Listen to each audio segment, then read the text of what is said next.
And we're live. What's up, everyone? What's up? How's everyone doing this Thursday evening? It's 7:48 on Thursday, the 14th of April.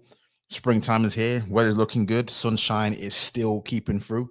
I hope everyone is doing extremely well wherever they are. If you're listening to me on the playback or if you're listening to me live right now, can everyone let me know how I sound, how I'm coming through? Am I coming through clear? I want to say I am. My system has always seemed to be set up quite well, but yeah, let me know how I'm coming through, people.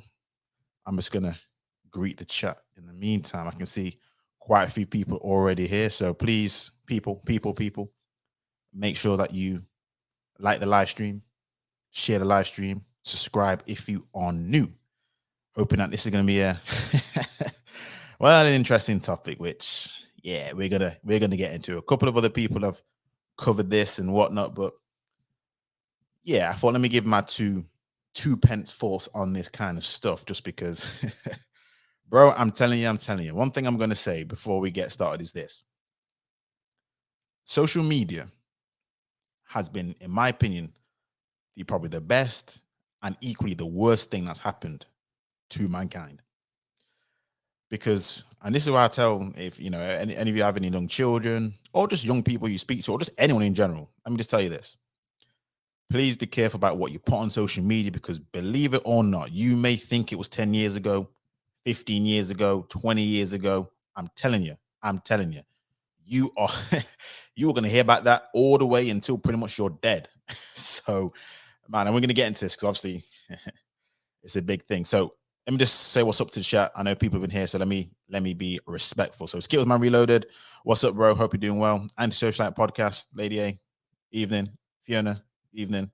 KB, my bro, how's it going? Hope you and the family are well.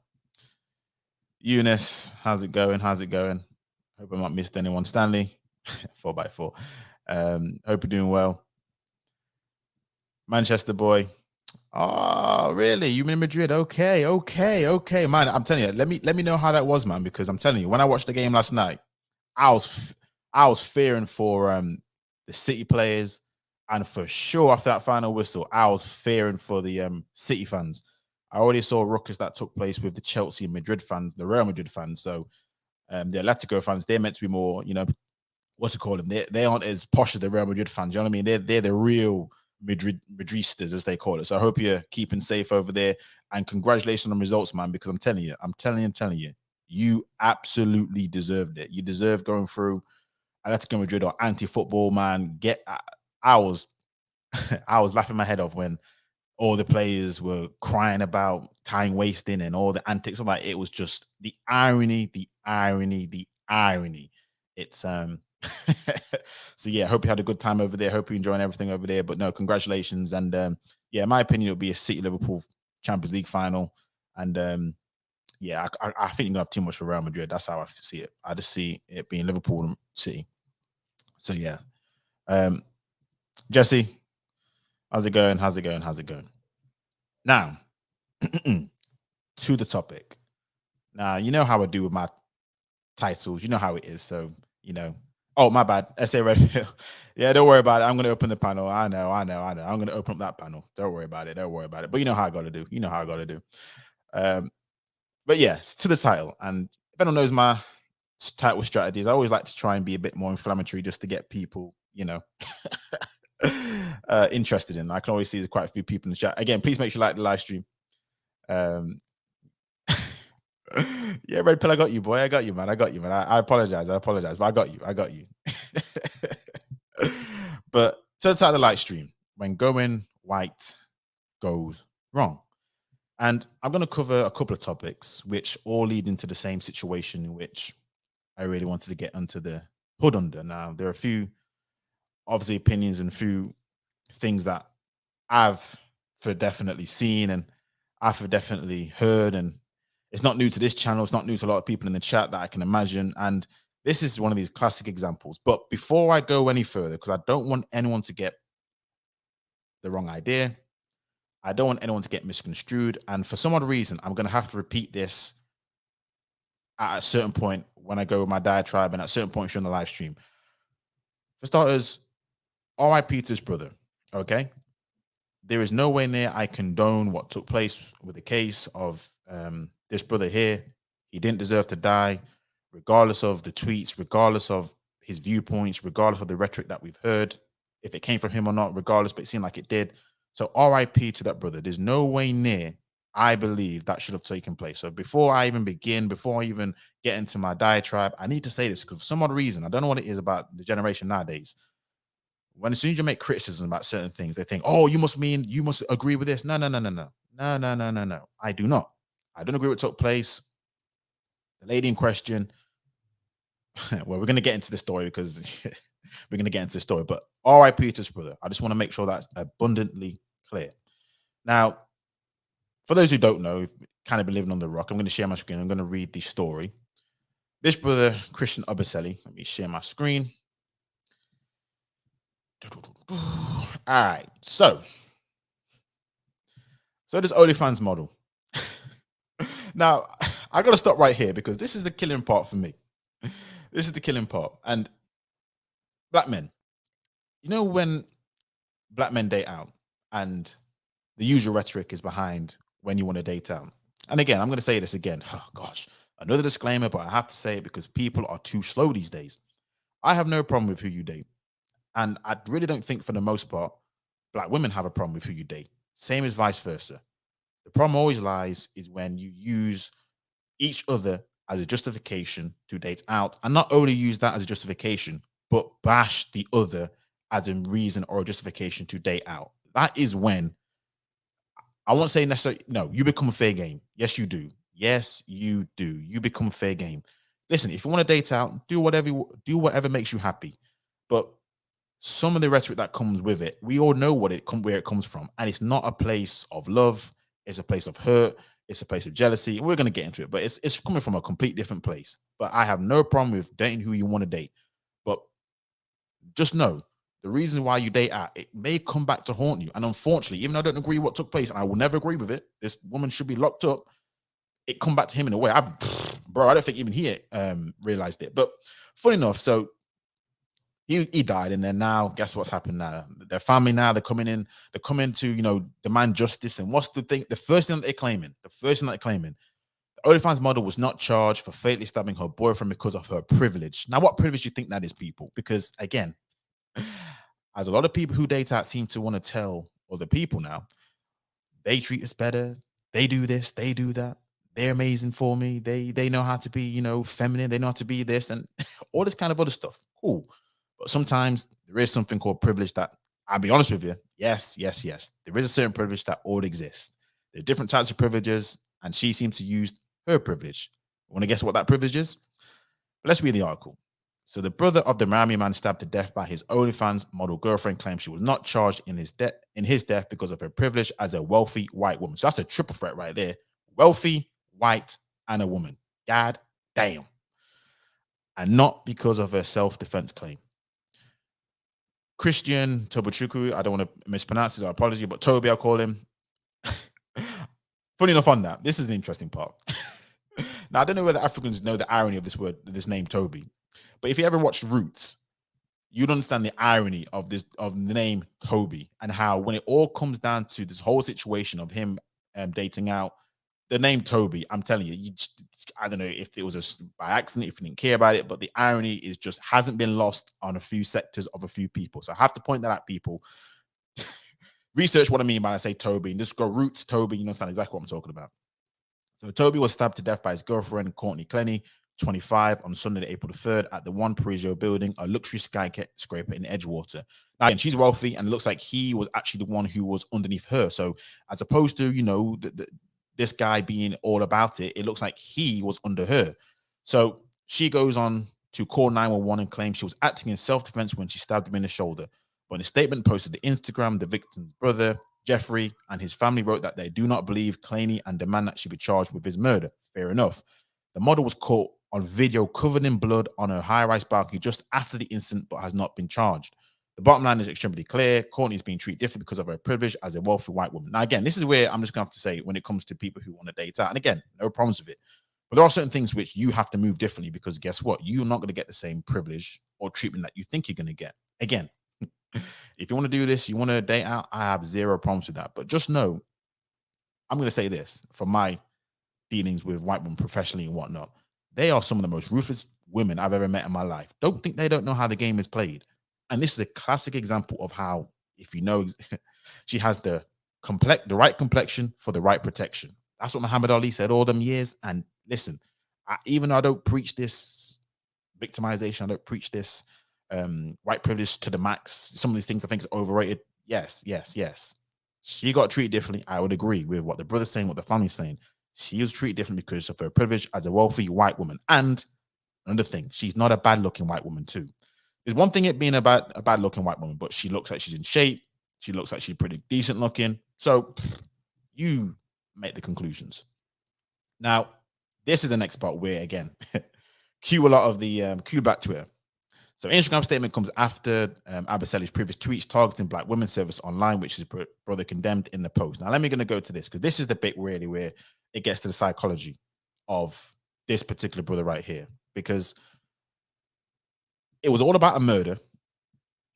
It was all about a horrific crime, which at the moment she's not been charged and all this kind of stuff until, again, this is what I say about social media, people. Social media has been people's worst enemy. But I want to show you something what I've noticed about a lot of black guys who date out. And from what I listen to them, when I really, really replay what they say and some of the nuance, I'm just going to go into this because this is where black Twitter kind of just was like, pfft. But I'm just going to read his old tweets. Where is it? I had his old tweets on here. But this is what apparently he was saying about. All right. So again, this is from his Twitter account. Black girls are born knowing how to shake their. Honestly, I don't care. They're not my type. Again, you look at all the tweets full of ignorant black women. Black girls are the only one who can cook in the world. The way black girls express on TV. Once again, I was tired of these black girls in my government class. I mean, bro, what kind of could be the most? And I'm going to say this to a lot of people is this.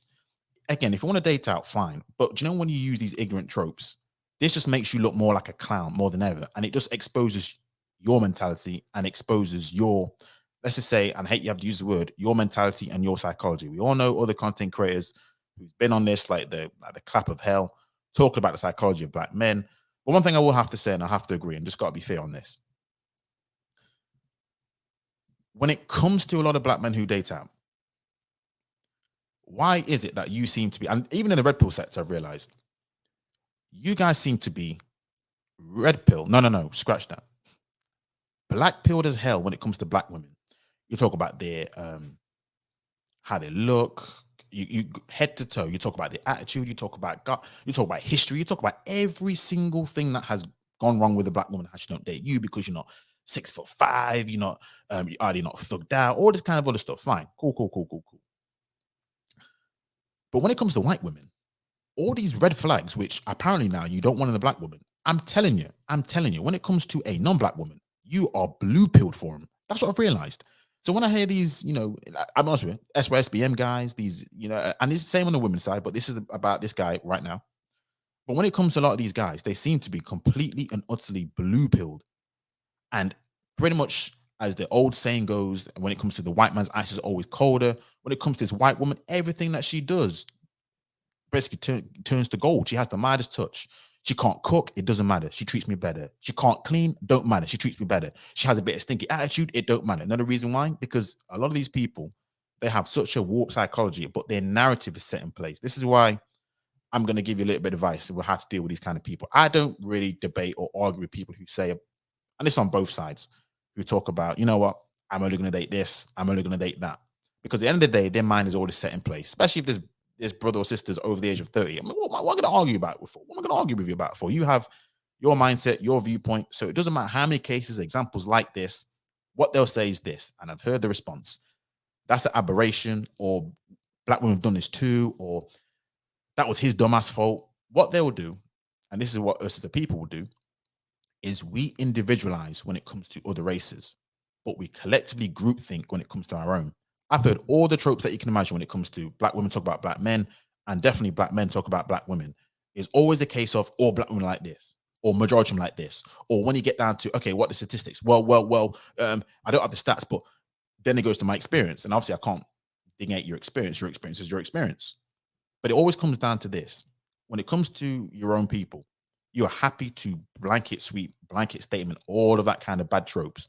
But when it comes to other groups of women or other groups of men, you individualize it. Like in this example, I've seen the responses talking about, again, the way how they justify it is by saying, oh, well, this takes place and that takes place, and all women are like this, all women are like that. But yet, when it comes to black women, you actually go, no, no, black women are like this. And let me talk about the red flags, because this is what I'm talking about, where a lot of these guys are just completely blue pilled when it comes to non-black women, especially white women. This woman was an OnlyFans model and an IG model. So if you search her up, you can see an IG account. But on that note, this is the most fucked up thing about the whole case. Apparently now, because I'm obviously not on an OnlyFans account, I want to say it's less than 24 hours after the murder. Less than 24 hours after the murder, she posted on her OnlyFans account. So this is how cold-blooded a lot of these, I'm honest with you, white women are, in which you guys talk about black women do this, black women do that. Less than 24 hours. Because I think her IG account's still up. Her OnlyFans account's still up. It's not like anything's disabled. She hasn't been charged. Apparently, she claimed self-defense. She also claimed, I think it was the Baker Act, which is an act over in the US, which she can plead pretty much either self-defense or temporary insanity. But basically, she is not been charged. So she's pretty much got free. So all that ish, which I guarantee had it been someone else, they would have not got that kind of treatment. But again, she's wealthy, she's white, she's a good-looking woman. Boom. Here she is, scot-free, out rest of the world. She's free of this black guy. She's free of this self-hating black guy, it seems like. Because this is what this is. This is what it is. This black guy seems like a guy who, and people argue, oh, it's not self-hate. I'm sorry, but when I hear this rhetoric, this is my opinion alone, but it is what it is. A lot of these black guys who extol these kind of viewpoints, I do have a massive self-hate problem. And you can always tell, because again, when it comes down to the conversation, it's always a case of you'll blanket sweep black women about all their ills. But when it comes to this white woman now, again, she's an OnlyFans model, which I guarantee, had that been a black woman being an OnlyFans model, oh, she's a thought. She's an IG model. So you got IG, OnlyFans, and you know what she's doing on that OnlyFans, and we know what she does on the IG account. So think about that. These are all tropes, again, which is saying, black women are promiscuous, black women are doing this. But yet and still, when it comes to this white woman now, he was pretty much putting up with that mess, because if you read the story, apparently, according to friends and etc. like that, who are defending this brother because they said that he's the one who actually wasn't the aggressor in the relationship, apparently they had a tumultuous relationship. And I thought to myself, hold on a second, I thought black women are the ones who are aggressive, rude, rank. I thought that was reserved for black women, but no. This was this white woman. But again, it always sounds a lot better when the complexion's a little bit different. She had that right complexion. This is what kind of kills me when even looking at my personal life, my family, when it comes to other situation, I always find it interesting how when I dissect the reasons why you won't date black and you date out, again, you can free to do what you want to do. It's your life. So when a lot of these, especially these SRSBM brothers, I swear they're so emotional. The moment you just ask the question, they act as if you're policing them. Sidebar. Can we stop using this phrase, you're policing my dick? Stop dick policing. Nobody is coming in when you're in the midst of having sex with a sirens, an alarm, and saying you cannot do this. Quit playing. No one can stop you from sticking your penis inside of another woman. Likewise, women, no one can stop you from opening your legs to another guy. So can we stop using this stupid phrase? It does not exist. So when I hear this phrase, you're shaming me. Listen, grown man, no one is stopping you from dating who you want to date. I don't care how much looks. I don't care how much things you think you get. No one is stopping you from doing that. So can we stop with that mess? I really, really hate that. It's just, it's one of those sidebar things which kind of gets me like, bro, ain't no one doing it. But this is what kills me when these SRSBM dudes, they get so emotional. And I'm like, bro, ain't no one coming here to shaming you. Look, if you want to date out. But here's a lot of the problem with a lot of those guys. I'll be honest with you. A lot of them can't do what they think they can do. But that's another topic. But when it comes to the example of this brother here, Christian, this seems to be a case where, again, with all the tweets, when you piece it all together, dating the white woman, because again, if the tweets wasn't uncovered, people would probably just say, do you know what, he just dated out. But when he put the tweets together, when he put kind of, because I'll be honest with you, he would look like a guy who would be very, very comfortable in a fresh and fit environment. Because I don't know if anyone saw the connection, but I saw, for me, he looked like fresh. He looked like a an extra of Fresh and Fit. The guy, you look, I don't know what it is. You look like if you remove Fresh and you put this brother in there, he could fit perfectly in a situation like that. Again, I've not heard him speak. I don't know what he sounds like, but for me, when I looked at him, my first reaction was, bro, hold on. He looks like an extra in Fresh and Fit. That was my first feeling, my thoughts when I saw this guy. Again, RIP, please, I gotta say this again. RIP. What happened to his brother was uncalled for. I pray and I hope justice is served, and that young lady, she gets exactly what she deserves. No one deserved to be killed like that. I don't care what kind of relationship they had.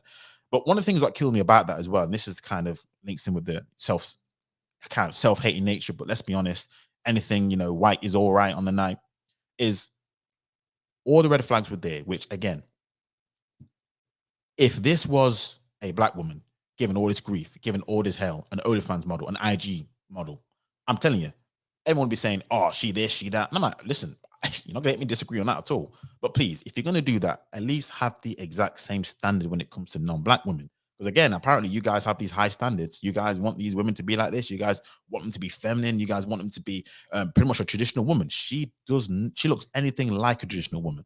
Now, again, I'm not one of those guys who associate anything that happens with their movement, but I just find it interesting how, yeah, I can imagine he'd be influenced by them kind of environments, them types of feels, just with the rhetoric. And unfortunately, he met a tragic end. And this is where I'm just like to myself, black women have kind of done the right thing on this. Now, they do the sneaky thing, don't they? They do the slick thing. Do you ever realize when this happens, what black women will do is they'll say this, and I've seen it. RIP to the brother. I'm not going to speak on this issue because he spoke badly about black women. And then you have a slew of comments in either community post or the video that they do talk about, that has not missed me. I have clocked onto that. What they do is that slick thing that they do, in which they say they're not going to cover it, but actually they indirectly cover it either in a community post, in a little video, just to say we shouldn't be flying the cape, as if they were going to fly the cape anyway. Like, come on, quit lying. But I'll be honest with you, I'm on their side. And likewise, brothers, I'm on your side if it's the other way around. There is no way near on God's green earth. And this is where there's a bit of xenophobia been handed out, which I'm not going to partake in. I don't partake in that, where they're basically saying, bro, let your family take care of this. Let your Nigerian family take care of this. This is not on our shoulders. This is not on our burden. You want to talk badly about black women, you want to talk about black men, then cool. All right, then cool. But when this kind of stuff happens, you are on your own. And this is it. I do have to be in agreement. It's just like, bro, you make these tweets and you say these things. And again, I'm not saying that this is karma. This is, I mean, God, I don't know if you believe in karma. I'm not saying it is. But again, you have freedom of speech, but there's also consequences to your freedom of speech. And here's the thing I think. Because I think a lot of white women, they can spot that a mile away. Because let's be honest, regardless of what you say about black women, women are just women. They all have the same kind of blueprints, rhetoric. Yeah, they may have some cultural different traits. But let's be honest, only a fool who's naive will think that all of a sudden that this, oh, she's a white woman, she must be instantly better. Even white women, like, they'll be stupid. She has her mess, she has her effery just the same way. It may come out slightly different because of her cultural background. And this is what I mean when I say when it comes to white women. Again, if you understand how white women move, you understand, she may not be as overtly vocal with some of the bullshit, but I guarantee it, she is very, very, very passively aggressively with it. And because she has that privilege being in the white society where she knows certain things, or she knows certain people, or she can get away with certain things. Because again, in this case of this young lady, she white, she wealthy, she well connected, she good looking. They weren't gonna, bro. They were like this, bro. We ain't gonna let this woman go to prison. No. And here's the thing as well. And someone said this is one I kind of agree with him. I guarantee most black guys, regardless of what they say, they still will be hitting her up on the DMs, even knowing the fact that she probably killed his brother. That's how messed up a lot of these people are. A lot of these black guys are when it comes to situation. Again, you can date out all you want, but do you know when you have that rhetoric, it shows just about who you think, who you see yourself as a man, as a black guy. It just tell you a lot. And so when I was in the chat, I don't know what it is, but all these black guys say, yeah, I'll still hit it, I'll still do it. I'm like, so you would still do it knowing that this woman is I don't know if it's, premeditated, but a cold-blooded killer who at the end of the day, I'm pretty sure what I heard, she did an OnlyFans account, I think with blood on, like less than 24 hours after the situation took place. I mean, come on. And she's still not been charged. She's still out here roaming the streets. She's still making her bread on OnlyFans, still making money on IG. But you know what? Most of these black guys, they won't even give a shit. They'll still tap her up all the day, all the way. They'll still go there. They'll still be like, yeah. Don't worry about it. You don't worry about it. Don't worry about it. I'm just like, bro, this is the problem I have with a lot of these black guys. Now, again, I'm generalizing, funny enough, but this is honest to God truth. I want to hear a lot of these guys who talk this mess and talk this stuff about their generalizations. What you're actually doing is setting yourself up. You are setting yourself up just to be played. Because a lot of, even, let's say you're not deaf. I see a lot of black guys getting played. Remember the situation with Noel Clarke? Now, Noel Clarke, for those who don't know, for those who have forgotten, he was kind of Me Too'd. So Noel Clarke was Me Too'd, what was it, about a year ago? And all the people who did it were white women. They were white women. So Noel Clarke was being told that he's obviously pretty much a sexual predator on set. He was using his power and influence in order to sleep with women. There was even a situation with Adam Deacon in which he was charged with, again, he had a lot of mental health issues, and that was one of the kind of things in which Adam Deacon was trying to fight against. I don't think it was about the sexual predatory nature of Noel Clarke that was being propagated, but it was about the fact of he was a bully. So he was a sexual predator and a bully, but it kind of goes hand in hand if you think about it with the stories that you read. So Noel Clarke was being very aggressive, sexually aggressive, and I think he was still married at the time. You know, I could be wrong, but this was over so many years. So Noel Clarke was pretty much Me Too'd. And guess what happened to him? Again, these are all white women. I don't, correct me if I'm wrong in the chat, people. I don't think there was one black woman there who at least came forward. I don't know whether that means they wasn't affected, but they didn't come forward. And since then, his awards have gone, his shows were stopped, his basically his page was cancelled, his livelihood, all this kind of stuff is pretty much up in flames. And comes to find out now, actually reading a story in the last couple of weeks, not only did the police, because there was a massive diatribe about what took place from all these, they was given such very, very vivid and explicit events. But when it comes to the proof, the evidence that could actually charge Noel Clarke, there was not sufficient enough evidence. That's what the police said. So when the police came to investigate the situation, they said there is not sufficient amount of evidence for it to go any further. Now think about that. He's already been outed. He's already lost his BAFTA award. He's already lost his pretty much his livelihood. And his name has now been in the mud, because here's the thing. Here's a problem now. And this is true, but this is the problem. Just because he was found to not have, or I say not found not guilty, but because the case didn't go forward because there isn't sufficient enough evidence, a lot of people are going to say, what?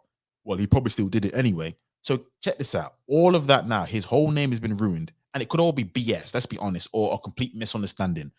But all his name has been ruined, all off the back of, guess who? That's right, your favorite women. Your favorite women. Toby's favorite woman. Toby's favorite woman. That's why I wanted to be Toby. He wanted to be Toby. He didn't want to be Obumseli. He wanted to be Toby. And Toby got a chopped foot and roots. Unfortunately, this guy, he was, fully chopped up. That's ain't no laughing matter, but it's sad. And this is what I find when it comes to a lot of the disingenuous nature about this conversation. And I hate the conversation. Hopefully people know where I stand with this conversation, but this is the disingenuous nature of this conversation, because when you look at the Me Too, when you look at most of the black men who actually been, their names been tarnished, even when it comes to divorce, child support, all the kind of other stuff, majority of the actual perpetrators have been white, non-black women. I say that, non-black women. Some of the highest case of divorce have not been black women, they've been white women. And then when a black woman has divorced the black man, I'm using Kevin Hart as an example, it was because of his infidelity. It wasn't, you know what I mean? So I always hear this kind of trope, oh, black women do this, but I'm like, hold on a sec. The highest rates of payouts when it comes to divorce have not been black women. Let's just be honest. They've been white women. So we look at Dr. Dre. I mean, everyone, if that was a black woman, they would have dragged her like crazy. But Dr. Dre was divorced, and that huge payout, which is completely unjustified. Completely unjustified. You're not going to get me to disagree with that at all. Who was it with? That's right. But here's a problem. Again, like I keep saying at the start of the stream, when it comes to non-black women, you want to individualize. You want to say, oh yeah, but that's that one woman. Oh yeah, but that's that one person. Oh yeah, that doesn't mean all of them like that. But when it comes to black women, and countering when it comes to black men, and when black women say the crap that they say, it's always the group. Oh, you just like every other black guy. You just like every other black woman. Like, hold on a second. How does that work? How does that work? But this is the kind of example which when I saw, I thought, bro, I'm telling you, there are things which I've seen in my personal life, and I know you've seen it. I know you have. I know you have. Where black men will put up with the most amount of shit I've ever seen in my life with a non-black woman, and then when it comes to a black woman, a little bit of this, boom, no chance. It's fill in the blank. And again, it's, let's be honest, it resonates in the stats. You don't have to go through the IL dating stats, the marriage stats. It resonates all over it. So I know for a fact, and you know for a fact, that when a lot of these people date out, and again, using this as an example, you guys will put up with a lot more shit when it comes to non-black women, just because, again, she has the right complexion for the right protection. But again, going white means you've gone right. That's kind of how it is when it comes to, and it does point to a mindset thing, which again, it's not just about necessarily white women, or it's white people, it's white culture, it's white countries, it's white everything. It's the fact that, and this is no fault of our own, this is just how we were born. If you're born in the Western society, everything you see from the West is from the Western standards. When it comes to culture, timekeeping, when it comes to arts, when it comes to literature, when it comes to history, when it comes to wars. Think about this right now. There was an article I read about, I think it was one of the leaders of the WHO, the World Health Organization, and he was saying, hold on a second, the coverage on Ukraine, Russia has a racial tinge to it, because no one covers the events like in Afghanistan, no one covers the events in the same way like in Yemen. So there's a racial tinge to it. And I'm like, what do you expect? White people care about their own like that. And it's just like, you guys, we sort of buy into it because we live in these societies. And even though I point to the stats which said, well, that's not actually the case, you guys still won't believe it, because guess what? When it comes to, I'm not going to use that, I'm not going to use the WS, but I will agree there is institutionalization, because you live in a society which is propped up by whom? We all know the rest. There is a bias, and you pick up on that bias. That's why a lot of times people disagree, but it is what it is. There is an element here where, yes, image does count in certain sectors. Yes, image does count. So when you see a lot of these rich people with certain types of women, not even just the types of women in terms of the complexion, but how they look in terms of the body shape, body type, they all look pretty similar. It's just like, yeah, we can tell it's there just to be accepted. We all know this is the case. Again, is this everyone? No. But again, in the case of this brother here, bro, this brother has some serious issues. And the fact they didn't even just at least dump this woman here, again, the OnlyFans model ID account, I mean, that's enough for me in general, just to like, nah, leave the bitch. But the fact that he didn't, and unfortunately he met his untimely death, there's something bigger at play here, which it goes to a lot of the issues that a lot of, let's be honest, the other side of the argument say about black men, which again, in this case, you can't say anything to it. And one thing I'm going to do, I'm going to show you this, because this is black men. I'm telling you, man, sometimes social media, man, you guys look crazy. You guys look crazy. Now, this came across my feed. I don't know if you all saw this. As you can imagine, yes, a video was done on this, a couple of videos actually, but this goes to my whole thing about how I'm telling you, you guys, some of you guys will put up with a lot of shit. Some things you disgrace yourself on national TV for what? Let me roll this clip.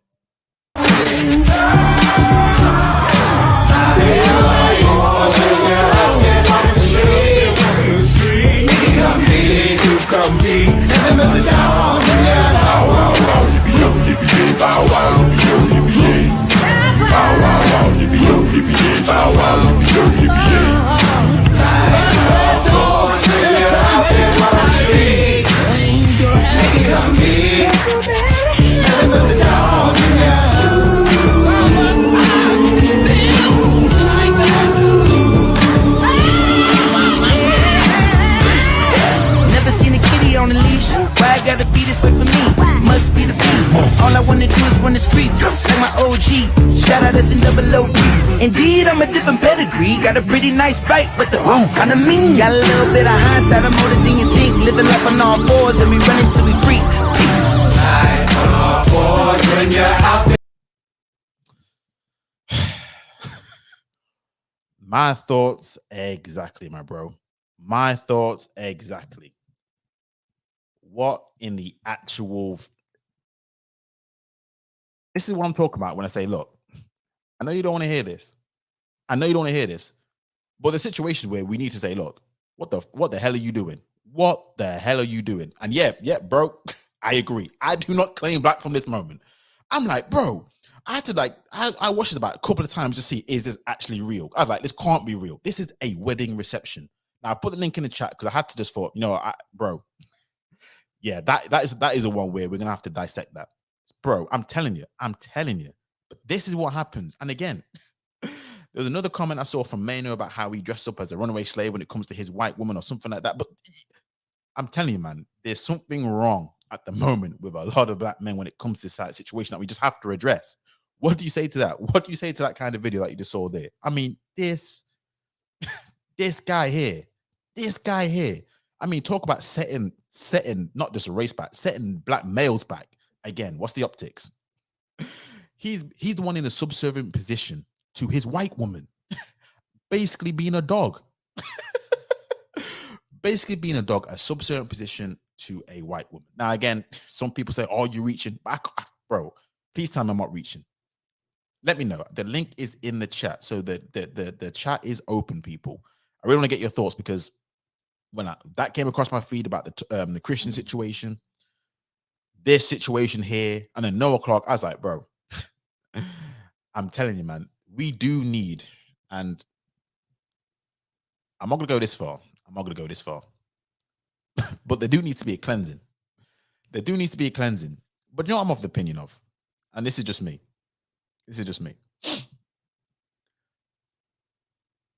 Why would you want these kind of people even remotely procreating with other black people? This is, again, on both sides, but this is a guy now. But truth be told, if I was a woman, I'd be like this: let him go. Let him go. Don't worry about it. Don't care about it. Let him go. Because at the end of the day, these are the kind of brothers who would have their fucked up mindset, who would end up doing all kinds of stupidness. And then when it comes down to it, they're going to call you whatever names are going to be, and it's just going to end up in tears. So my thing is this: if you're going to be happier going on the other side, let them go. Don't worry about it. I got my coat. I got your coat for you. You can leave. Don't worry about it. And this is where I'm at with things. So I'm not going to go that far, Skittles, man. I'm going to say this: I'll gladly hook you up with a non-black woman. Trust me. Don't worry about anything. This is why sometimes this conversation now, I've evolved my tact when it comes to situation. Look, when it comes to black men and black women, whatever kind of crap that they say, I'm just like, okay, I may ask a couple of questions here or there, see where your mind is at. Once I understand your mind is at, I'm like, okay, I got you marked, sister. I got you marked, brother. I don't know why people don't have that conversation anymore. Just let them go about their own business. Trust me when I say this. Let them have him. Let them have it. Let them have him. Let them have their lovely mixed kids, have their lovely mixed life. It is what it is. It just is what it is. And yeah. He looked like he was. He looked like he was enjoying himself. And that's the fucked up part. And I thought to myself, sometimes, videos can get, out of context, and you just like, maybe I didn't see the whole thing, but I don't know how you can put this into any other context other than saying this man has a serious issue. I mean, listen, there are things which happen in your personal life, which, keep in your personal life, your private life. You have your little role plays, what goes on. All right, whatever. But to see that at your wedding reception, where it looked like, if I'm right, I don't know if it's his child or their child or her child, but the child was in front of it, and the child could have been anything older than 12 years old. So I don't know if that child can even fully process what the hell that was. This is the thing. I mean, even we're having a hard time processing it.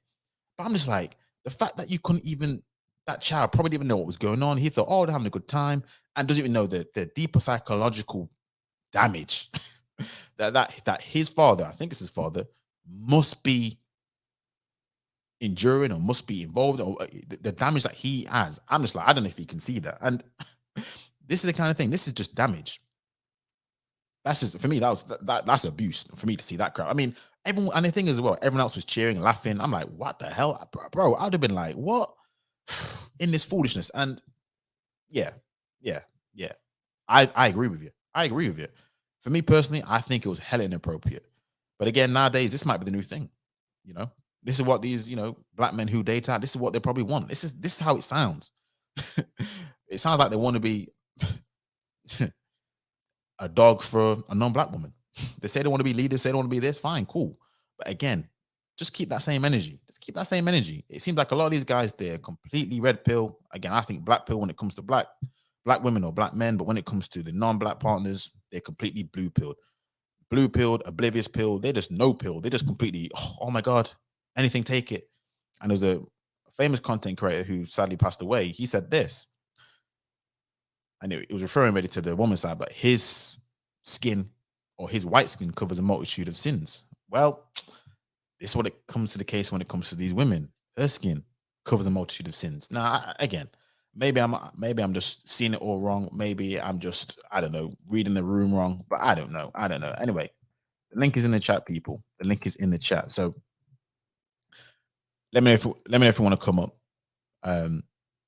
Say what you're saying about the video. See what you say about the whole situation. But again, RIP to our brother. RIP to him, because again, like I said, and I'll say it again, just so people who come in late, don't know what's going on, get the wrong end of the stick. No. I don't think that brother should have been killed. I pray to God that that brother gets the justice he deserves. The family rightly should have justice, because the claim it's self-defense, but I don't know. Again, this is that whole white woman privilege. This is what it is. Let's be honest. The fact that she won't even charge, the fact that she know what act to claim. That's what I'm saying. Do you know when somebody has a crime of passion or whatnot? The situations where I'm like this, they don't say things in the right way, but it seems like she's able to say the right things to be able to the police officer say, actually, this is under this act. It seems all a little bit calculated. As to why, I don't know. It's probably a case of he didn't want her to be a flipping OnlyFans model. He tried to control her, even though I bet they probably met when she was an OnlyFans model anyway. You know how these guys are trying to change him. That's another conversation as well that we need to have. And then, realize she is who she is. She wasn't going to change for this dude. He moved down to Miami with her. She was the one owning the majority of the finances. It seemed like, again, she's wealthy. And then it is what it is. And then arguments ensued, because again, it sounded like, from the reports I've read, from friends who reported back, that, you know what, they had a tumultuous relationship, and he probably wanted something different from the relationship that she wanted. And then there it is. So I don't know. But the whole thing just stinks. Just in general, just of a guy who,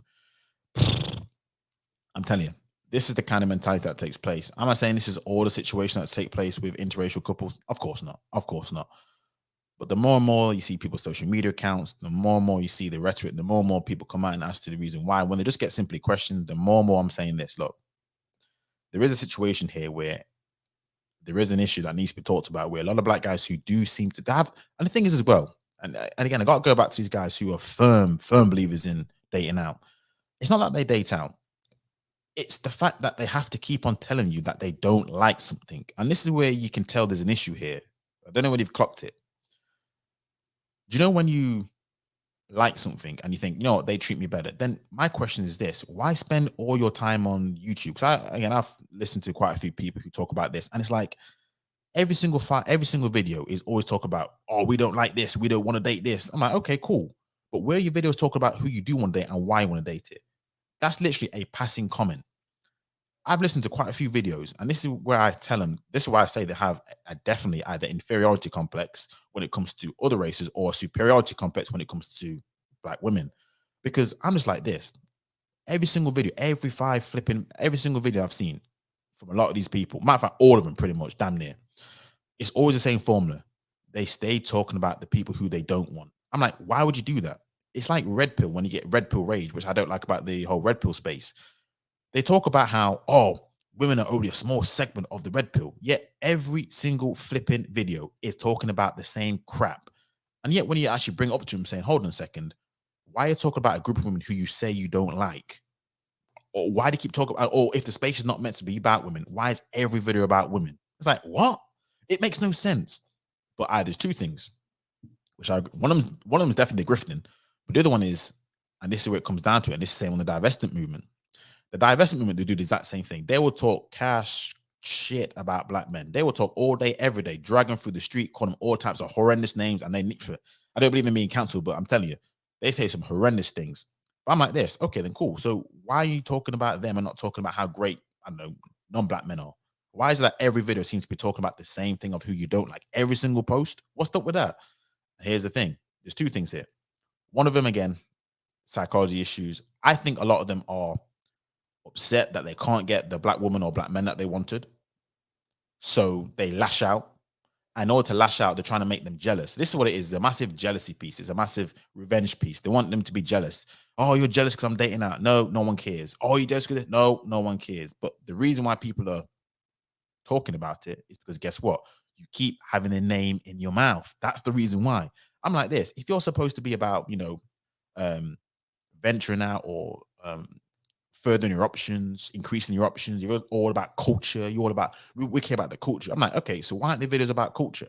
Why aren't the videos about the positives about dealing with a woman from, I don't know, Iran? Why don't you hear these videos talk about, oh, you know what, this woman from this culture, this is what they do. Have the nice foods, they have a nice style, they have a nice dress. Why is that not the culture? Why is that not the content that gets produced? But I'm telling you, you go on any of these websites, any of these channels, the whole rhetoric is the exact same thing.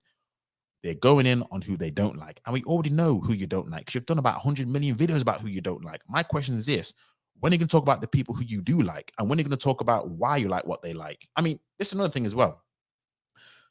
When I hear people talk about who they do like, I've never heard from them, someone correct me if I'm wrong, them giving me a breakdown of what exactly about them that they like in terms of their culture. Because it's not just that person, it's a person from that culture, whether it be from Hispanic culture, which again, white Hispanic culture. When it comes to, again, Brazil, again, white Brazilians, again, it's kind of Latin Hispanic culture. I never hear about the top 10 things, what makes them so good in terms of, because keep in mind now, this is another thing. When I tell you that they actually blue pill for these women, those places have a high amount of crime in Western worlds. They have a high amount of single rate parenthood than a lot of these Western world. Bro, Colombia and places like that have the highest amount of single rate childhood and motherhood in the whole world. I was like, bruv, and you guys are over there acting as if that is the Mecca. This is what I'm telling you. There's a lot of issues which I'm telling you, man, when you bring it to them, but they start crying and start telling, oh, you're trying to police me, you're trying to shame me. I ain't no one trying to police or shame you, bro. But we're just trying to say, look, if you're going to have these standards, which again, apparently you guys have these high standards, big ups to you. But when it comes to other races and women, there are no standards. The standards are down on the floor. And all it is a game of, again, like red pill rage. You just want to talk shit about other women, shit about other men. And truth be told, I think you guys don't even have who you claim that you have. I know this guy's been on here for years talking about, oh, I don't date nothing but this. Bro, I ain't seen you with a woman since. And I guarantee if you could date that kind of woman, you would show her off. I know how people think. This is how I know some people just chat so much crap on the net. If somebody has what they want, I guarantee it, their whole mindset changed. I guarantee it, some of their mindset changed. It's like somebody who's poor and now they become rich. Your conversation is different. Your problems are different. This is how you know. Do you know? I'm going to say this as well when it comes to like the manosphere. And someone's going to not agree with it, but I don't give a fuck. You could tell the manosphere people who have problems just getting, not just getting the women that they want, but just getting women in general because of the type of complaints that they have. Men who can get women, they don't have the type of complaints that these guys have. They just do not. Now, the reason why, because their complaints are on a whole nother level. Their complaints about, you know what, I don't want to commit to this woman, or their complaints are about getting, I've got so many women coming after me. They have different complaints. Same like being rich. A rich man has a different types of complaints than a poor man. They still have complaints, still have issues, but they have different types of complaints. This is how you know who someone is, where they are in life, because of what they complain about. Not that they complain, but why they complain and what they complain about. That's how I sit back, listen, I'm like, I know what it is. You tell me what it is, but I know what it is. You actually can't get who you think you can get. And unfortunately, when that's the case, you know what you have to look at? You'd have to look at yourself. No anyone else but yourself. And this is what happens when I see a lot of these brothers in these spaces, a lot of sisters in these spaces, and there's a lot of people in general in these spaces. Their problem is, guess what? They claim they're this, they claim they're high value, they claim they get this, they claim they get that. You lie, you lie, you lie, you lie, you lie. Because the type of complaints that you would have are completely different than the type of complaints. I know when guys can have it, they don't have these complaints. They really don't. They really, really don't. And it's so interesting when you break it down to him. But again, you know, sometimes I'm past caring. At this point, I'm like this. In the case of this example, black women, if you listen to this, I'll say this. Let brothers like this speak their piece. Same like I do when it comes to women. I let women like that speak their piece. Because for me, that just makes me know, okay, I know who I'm dealing with. That's why when it comes to cancel culture, I don't agree with it. So when all this rhetoric comes out, I don't believe in cancel culture. I believe in a culture which lets them out in the open. As long as it's not justifying murder, or as long as it's not, what's the word? You know what I'm saying? As long as they're not advocating, as long as they're not advocating for any sort of violence, then I'm all for it. It's just a case of saying, you know, I know who you are, I know where you stand, and you know what? I'm all good with it. But this is what's the killing part. Please make sure you like the stream, share the stream if you are new. And subscribe if you are new.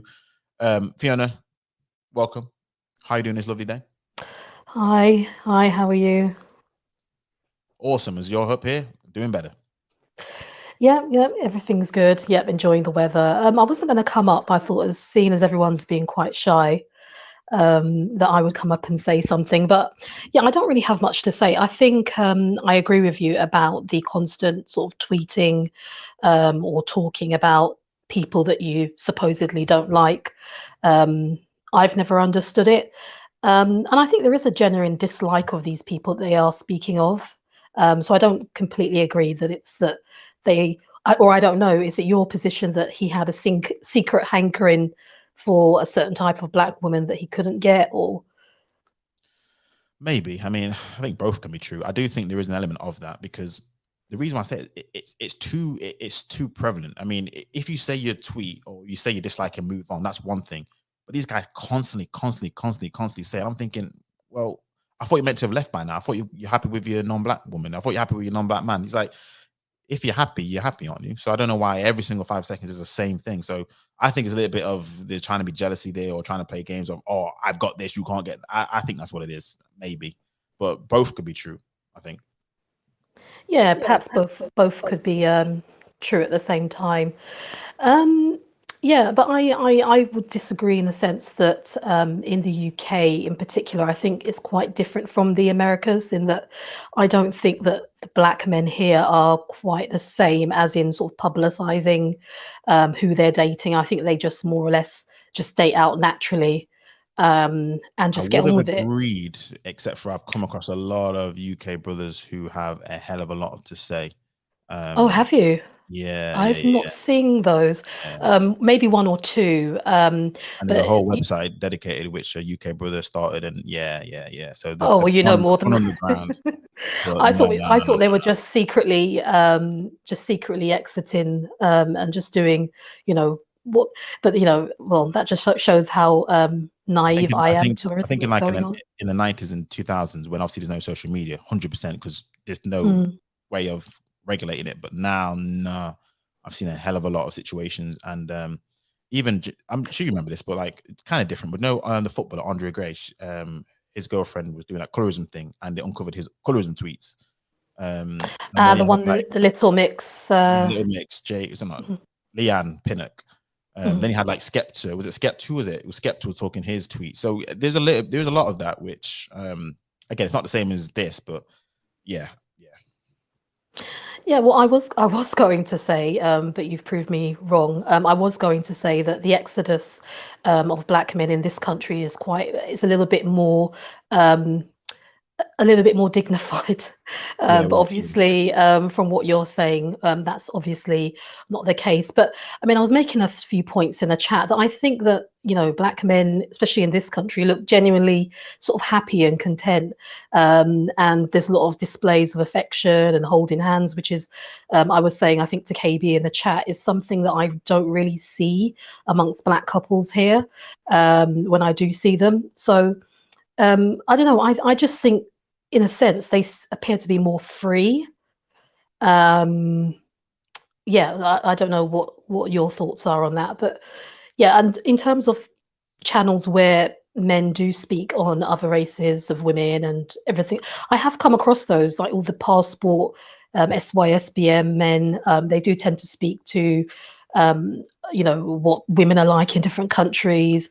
I've watched a couple of those videos, which I found quite interesting. So from what I've seen, they do tend to talk about other women and what, where to go, where to travel to, what areas of the country, that kind of thing. I don't know if you've seen those. I've seen it in a way where it's honestly almost like tricking, or I think it's a way of saying these are the places that we've gone. But outside of that, it's not really on a deeper level. They'll size up a black woman and they talk about their ins and outs and everything. But when it comes to other races of women, they won't talk about it. I've not seen it, shall I say? But again, I don't. Yeah. It's like kind of a different level. It's more of a surface. Go to this place. Go to that place. You cater to you. But okay. You're very right, and I'd like to see sort of more honest conversations about what the relationship is actually like, rather than just talking about natural hair and weave. And I'd like to see more honest conversations about just their experiences in those relationships, so that other men who are interested in those types of relationships can can get an understanding of what it's like. Yeah. But yeah, I don't hear the talks on that as much as I do about Black women. No, you're right there. Yeah, and this is it. So yeah, and you're right. I think I've watched one video of someone actually going into a bit of the nuance of cultural difference and how that works. That's not really what they're into. Right. Okay. But yeah. I'll let you move on to the others. So my question to you guys is, can I ask? So is the problem because I remember having a convo with Myth on this. Like, is the problem with Black men and white women? Is that like the big thing, or is it just Black men who date outside in general? Because to me, I mean, that's why. I mean, obviously, the answer would be that it's outside the race. But I the more honestly don't see it as a problem here. It's not a problem in this country. Critical thinker. It's very it's done very frequently and very openly, and I don't see anyone kind of having an issue with it in this country. It's mainly kind of the way they're vocal about it.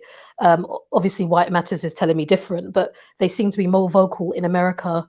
But in the UK, I certainly don't see anyone being as vocal about it. Sorry to interrupt you. No, that's fine. I mean, yeah. More so vocal anyway. But yeah, to answer your question though, there's no problem with it. It's just the rhetoric with it. Again, there's no problem in want to date now. Do what makes you happy. Absolutely fine. It was just the rhetoric alongside of it. That's the issue. Everything else, couldn't care about. Obviously the death. The death as well is clearly an issue as well. So yeah, I would say I understand that part. Like, I do find it. Look, to be honest, I think obviously you guys know it's a rape, right? I guess I've kind of gotten a new conclusion after being on the internet for a little while, and kind of realized that a lot of the talking points that the women say, like, obviously it's not on mass, but it does happen. Like, like the guys that you're interviewing right now, like this thing where I'm like, okay, bro, I get it. Like, Black girls, you don't like them, but why do you have to talk about them in the first place, right? Because I rarely see on most people that even here in SA that interracially did that rarely mention other races of women, or at least Black women are this. In fact, what I do notice that there will be guys that do date out, but when they hear other Black men talking shit about women, they get angry. Like, why are you talking like that about your women? Your mom is Black and all this. You do actually see more guys that interracially date, but actually, call out guys that do that. And I don't know, like it's I think it's a myth. I guess again, I'll be honest with you, I'm quoting him a little bit, that there's a lot of mix up where, like, you have guys that actually do it to brag, and then there are guys that just date whoever they like, regardless of race. No, there's right. too much of a mix up there. No, you're right. And funny enough, I should have said that. There's a difference between people who date out and have no problem with Black women. They just do it because they just date out because I found someone, or it is what it is. They don't have a problem. They don't bash, and they'll say, "Why are you bashing so and so?" But you can tell the guys and the women who have a problem, they will say all the extra stuff. It's not a case of, I just found someone who I liked that happened to be non-Black. That's all it was. That's what they'll say if they just date out because of that reason. The ones who then add the extra ish, that's where I agree with you. That's the case where it's like, sorry, Lady A, let me come to you now. I know you've got a bit of a feedback there. Yeah, sorry, I think I knocked myself out as usual. Okay. So yeah, it's kind of a complicated. It's not complicated, but the so-called red pill space, you have to kind of separate it from the women's space. All right, let me do the women first. The women definitely don't have the brads that they talk about. Okay, we just need to just be clear about that. The women want to date out, but many of them cannot. And that's why they make the content, because as you said, there's money in it. It to some, it is a grift. Like, you can just make endless amounts of content. And the thing about it is this is one of the reasons why I personally make the content I make, because at the end of the day, there's no conclusion to what the women are telling their audience. Like, we're talking about the people who cry about colorism. We're talking about the people who cry about, the dusties and things like that. Okay, after you've kind of got a PhD in dustiness, you still don't have any man of any race. So for me, the content is pointless, because it doesn't help the women actually be better women to get any race of man. The black men, on the other hand, yeah, they complain about the women, but if they took the men's advice, they would actually be desirable to somebody, whether it's black or white or any other race. So it's not, you can't compare the two sectors, because the women kind of make stuff up, whereas the guys are talking from a more factual perspective. So that's the first thing. Okay, I mean, I'm going to say this. Both sides are exactly the same. I'm sorry, I disagree with you. No, I disagree. When I say both from the same, I've seen guys who they aren't getting the women that they say that they get. Anyway, continue. I don't want to continue. Oh no, that's definitely true. There are some people out here who are kind of like stunting on the internet, whatever. But that's not the only thing. I mean, when it comes to information that's actually beneficial for the audience, the female sector is not helping the women get any kind of tangible results. Because when you kind of sell this narrative that, everything is the black man's fault, we're going to divest, and if you just get a non-black man, all your problems will be kind of fixed, what you find is a lot of these white men are also harming black women, and that gets like shoved under the rug. So being naive is going to end up getting you killed either way, whether you're a man or a woman.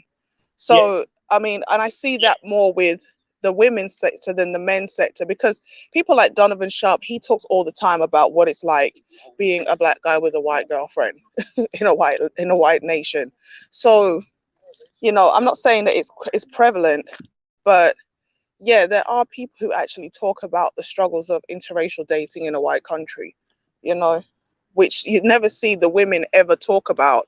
Like, you have white men calling them NB words during sex.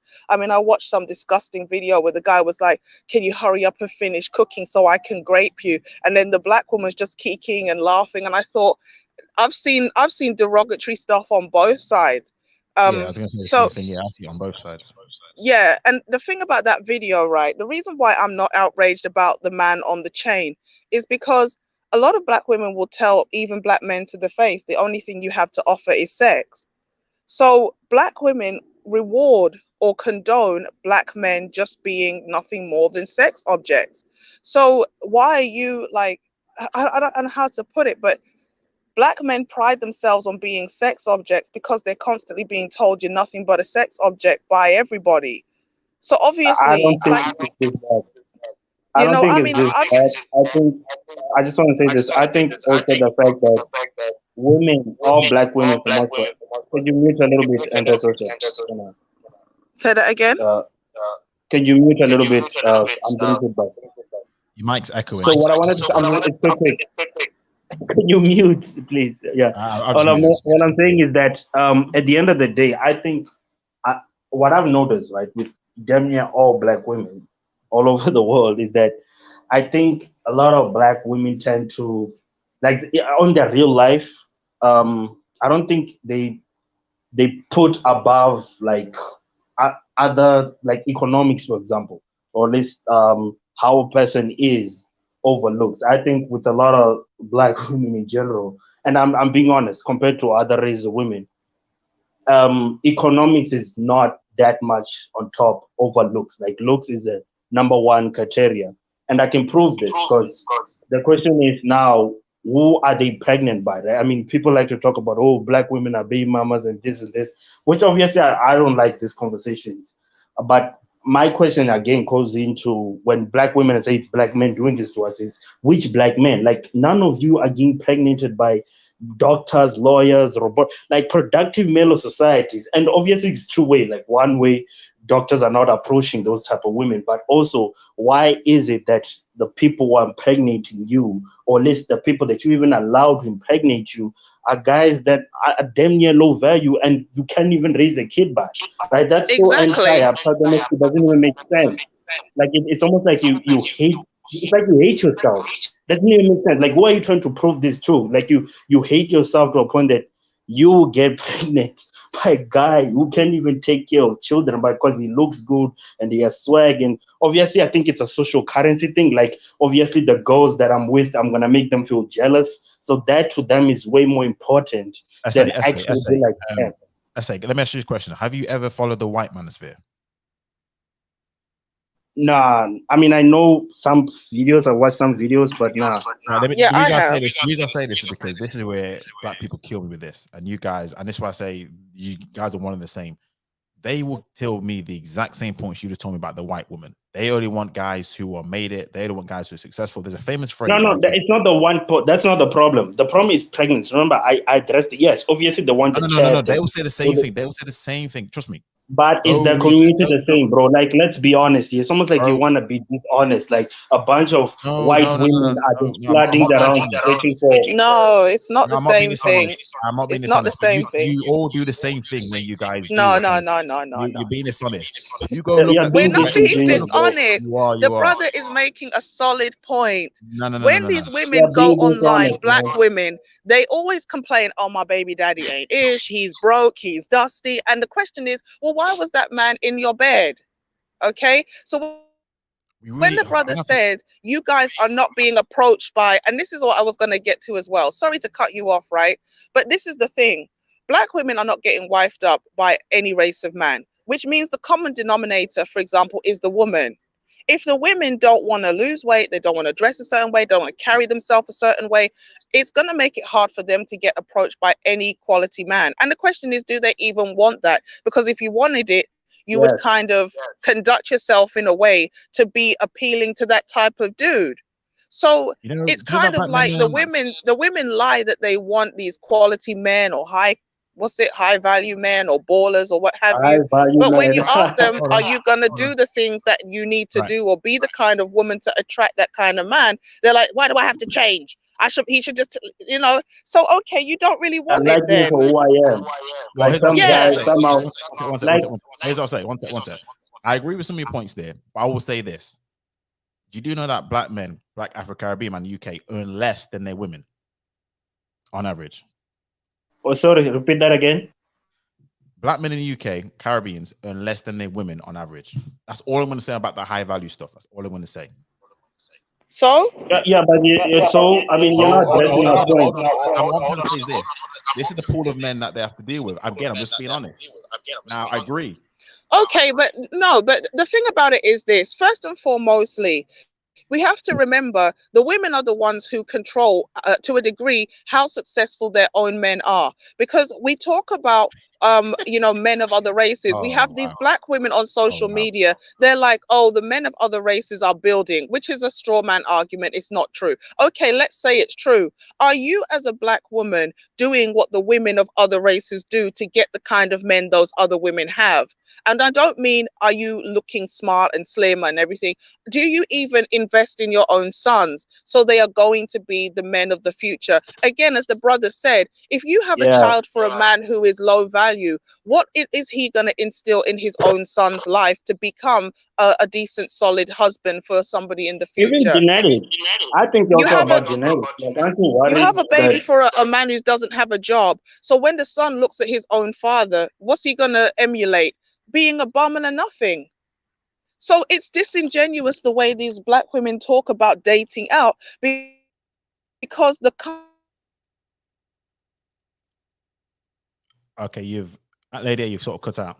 Oh, I thought I was offline. Yeah, but like also if you notice guys that it's are like in the same, professional, but they're more compliant. They be like a woman. Yeah, but like also if you notice guys that are in professional. Right. Okay, let me go to Kale now. Let me go to Kale. One sec. Let me go to Kale because I want to go to Kale. So let me go to Kale. Kale, long time no see. Hope everything is doing well. How you doing, brother? Yeah, just been very busy. I'm just amazed everyone on the panel is okay with interracial relationship. I'm very amazed by that because the interracial relationship, it mimics the plantation. Remember the European woman, the Asian woman, the Middle Eastern woman was overseers of enslavement, and the European man, the Asian man, and the Middle Eastern man was overseers of our enslavement. So to be okay and saying, oh, you don't mind, and making all the excuses for interracial relationship, it goes against our development and our betterment to survive. The black man shouldn't be going with none African woman. They've never helped her, and if you do go with them, whether you're a black man or a black woman, you are helping their race to survive. They only use us to protect their investment and their race. You know, when the non-African woman has an African child, right? Due to the black man or the black woman, the child protects their race. So if you are okay with it and you're making excuses, then you're okay for our extermination of our race. Doesn't make any sense. I'm wondering if the panel understands that. I mean, Gail, let me say this. I understand exactly where you're coming from. Echoing again. I think it's Lady A. I think so. I just had to meet you, Lady A. Where I'm at with things now is this, and this is why I said I'm okay with it. My thing is, why would you want someone who clearly, in this case, does not want to be with either black women or black men? If it's the woman, why would you want those people in your life anyway? Why would you want them in the community? You want those away. You want people who want to be together. That's why I say I have no problem with it, because at the end of the day, all you're going to do is these black men or black women will be together and not gonna like each other, and it's gonna be dysfunctional, and that's the worst thing we can have. We have too many dysfunctional families. I'd rather be functional somewhere else, even if you're right, it will cause us to lose our economics and finances. But truth be told, if it's a dysfunctional family, then there's other things that we have to pick up the pieces to, which is a bit more detrimental. That's my view on that. Yeah, I agree with you, Wh1te matters. And I generally don't think that black men as a whole in this country anyway are innately attracted to black women, especially unambiguous black women, which most of us are. And my question to Kale would be, what would be the other alternative? There's not going to be enough black men to go around. As the antisocial socialite has said, you know, whatever, we don't have in particular what these men are looking for, and we don't have, well, a choice either side. We're not the preferred either way we go, which I agree with. I think that in general, black men, especially when they get to a certain echelon of society, black women don't exist. And I do think, I've said this many times, hence my my nickname, I think that they've sort of joined with non-black people, white people, to you know, to form alternative communities, and they've become part of a trinity. So my question to Kale would be, what would be the solution if someone is just simply not attracted to someone or just doesn't find them? And let's be honest, when you reach sort of middle class, upper class, the black woman just doesn't exist to most of these men in particular.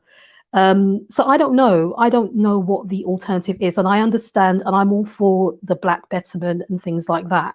But if someone is just physically not what that person is looking for, then as that Wh1te Matters says, this is going to cause lots and lots of issues in the future. It's going to mean adultery. It's going to mean children outside of the relationship, and ultimately a breaking of that union. So I just want to know what Kale's solution is to that. Well, the solution is, sister, in African tradition, we practice polygyny, you know. So, you know, if you are claim to be black, you should know that your culture promoted that in ancient times, whether it be in war, or whether it be to build tribes together, or whether it be to protect certain non-Africans from invading borders in Africa. So that is one solution. The second thing, sister, is that men and women, particularly the men, need to get knowledge on female psychology, anatomy as well. The third thing is that, you know, okay, attraction, you know, are we going by the attraction of how the non-Africans view? Because, you know, a man who is perceived to be not that attractive, he could learn a set of techniques, not to manipulate women, but to influence women to bring the best out of them, to make himself attractive, you know, whether it be wearing clothes that matches his skin type, grooming, you know, understanding his body language, understanding mannerism. You know, he could actually do that. But with that being said, sister, if you look in the European hierarchy when it comes to marriage, is that they don't necessarily go by physicality. They go by, for example, a class.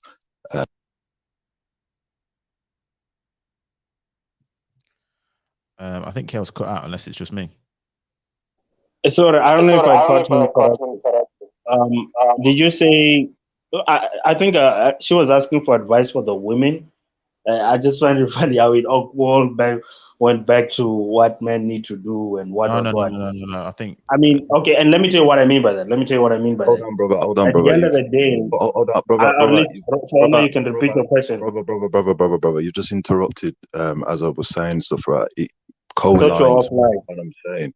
Co-lines with the man and the woman, because the sister was asking the solution, and that is the solution.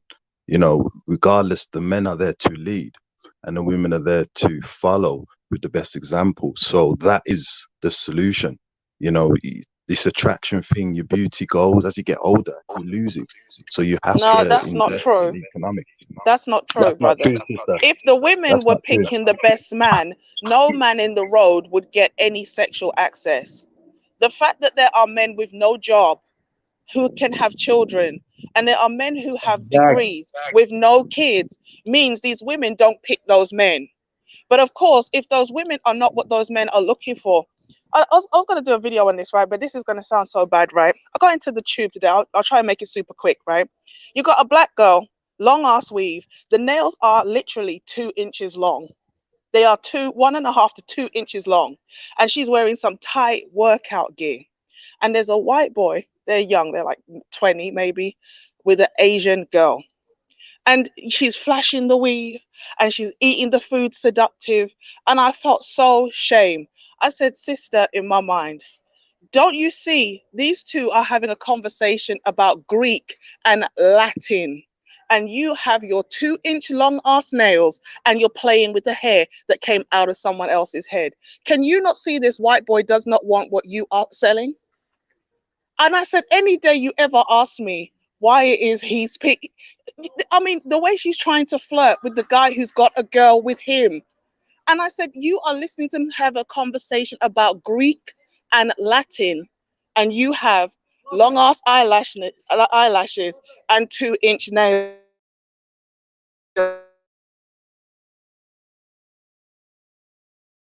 Right, I didn't put her on mute. I think she might have muted herself. So 1 second, somebody just saw me. 1 second. The sister's got to understand, right, is that, and I've said this many times, you've got synchronized Africans and unsynchronized Africans, you know. So the synchronized black woman is not going to be having weave and nails and etc. And the synchronized black man, you know, he won't be going for that. It's simple. That is the class. Either you synchronize or you're unsynchronized. And we have to definitely make a decision. Like me personally, as a Pan-Africanist, I don't believe that the black woman should be going with unsynchronized men. You know, if you're not for our people first and our struggle, and you're not providing economics for the race, because like, you shouldn't even be let alone get a kiss or even a look. You know, so that should be the division: synchronize versus unsynchronization. We know who's those who are in interracial relationships, those who want to help non-African people in exterminate us, those who do not, you know, have a white supremacist mindset in religion, socialism, all these things, they're unsynchronized. We have to keep away from them. You shouldn't even be marrying them, but there should be a division class: synchronization versus unsynchronization. Sorry about that. Somebody saw me in the street, so I had to cut them off and everything. But what I was trying to say is the woman is leading with her sexuality, and the man is trying to have an intelligent conversation with his Asian girlfriend. And this is the kind of thing black women don't seem to understand. If you want to be in those upper echelons, whether it's black, white, Asian, or those kind of men, you've got to elevate in terms of your classiness and the way you carry yourself. And this is the reason why when these men so-called get money, they date out, because they become more sophisticated and they want a more sophisticated woman. Lydia, And this is why I go for it. Do you believe that black people are a monolith? No, I don't. I believe that I believe it more for the women, because women are more prone to following, but they follow what they want, what's necessarily right. because you wouldn't see negative behavior if people followed what was right and logical. So can I ask, do you have women that you hang around with in your circle that are like this, that Like have what? that have these kind of characteristics that you're Like describing? what? The long weave, the long nails. Because quite frankly, in my circle, I don't have Yeah, these types of women. I. I mean, I've seen these types of women, Mm. but quite frankly, I don't No, think I that it's personally don't have a lot of friends in general. If I have friends who have weave, it's like, okay, the thing is this, don't get me wrong, I'm not against weave. The issue is this, why are you fanning it like it's yours and he's sitting next to an Asian woman who's doing the same? It was so cringeworthy because the Asian girl start flicking her hair and hers is real and yours is not, sis. So I don't have an issue. I don't really have hood friends. So no, I don't hang around with people who are hood. But the thing is this, even the women who claim they are not hood in terms of the way they look, they still condone the behaviors of the one that do. As soon as you criticize the ones who do those negative things, you often find the same women who say, I'm not like that, but you shouldn't talk about this. You shouldn't talk about her weave. You shouldn't talk about her nails or her clothes or her weight or if she's got kids with no husband. So And you you know what's funny? defend the same behavior that is actually stopping these women from finding anybody. Yeah, I just wanted to say that, you know what's funny is that when, let's say there's a black guy who does degenerate stuff, a lot of black men will probably say the same thing. But then whenever you bash that, the quote unquote pookie, black guys never get hurt because we mean it. Like, I'm not like that guy. I'm not a fucking criminal or whatnot. I think you guys just see True. yourself as a unit because you actually, I mean, that's the thing. You see yourself more as a unit. You don't see that much of a difference between someone that does degenerate things and yourself. You identify with them over the fact that they're like you, or at least they look, or at least they have melanin and stuff.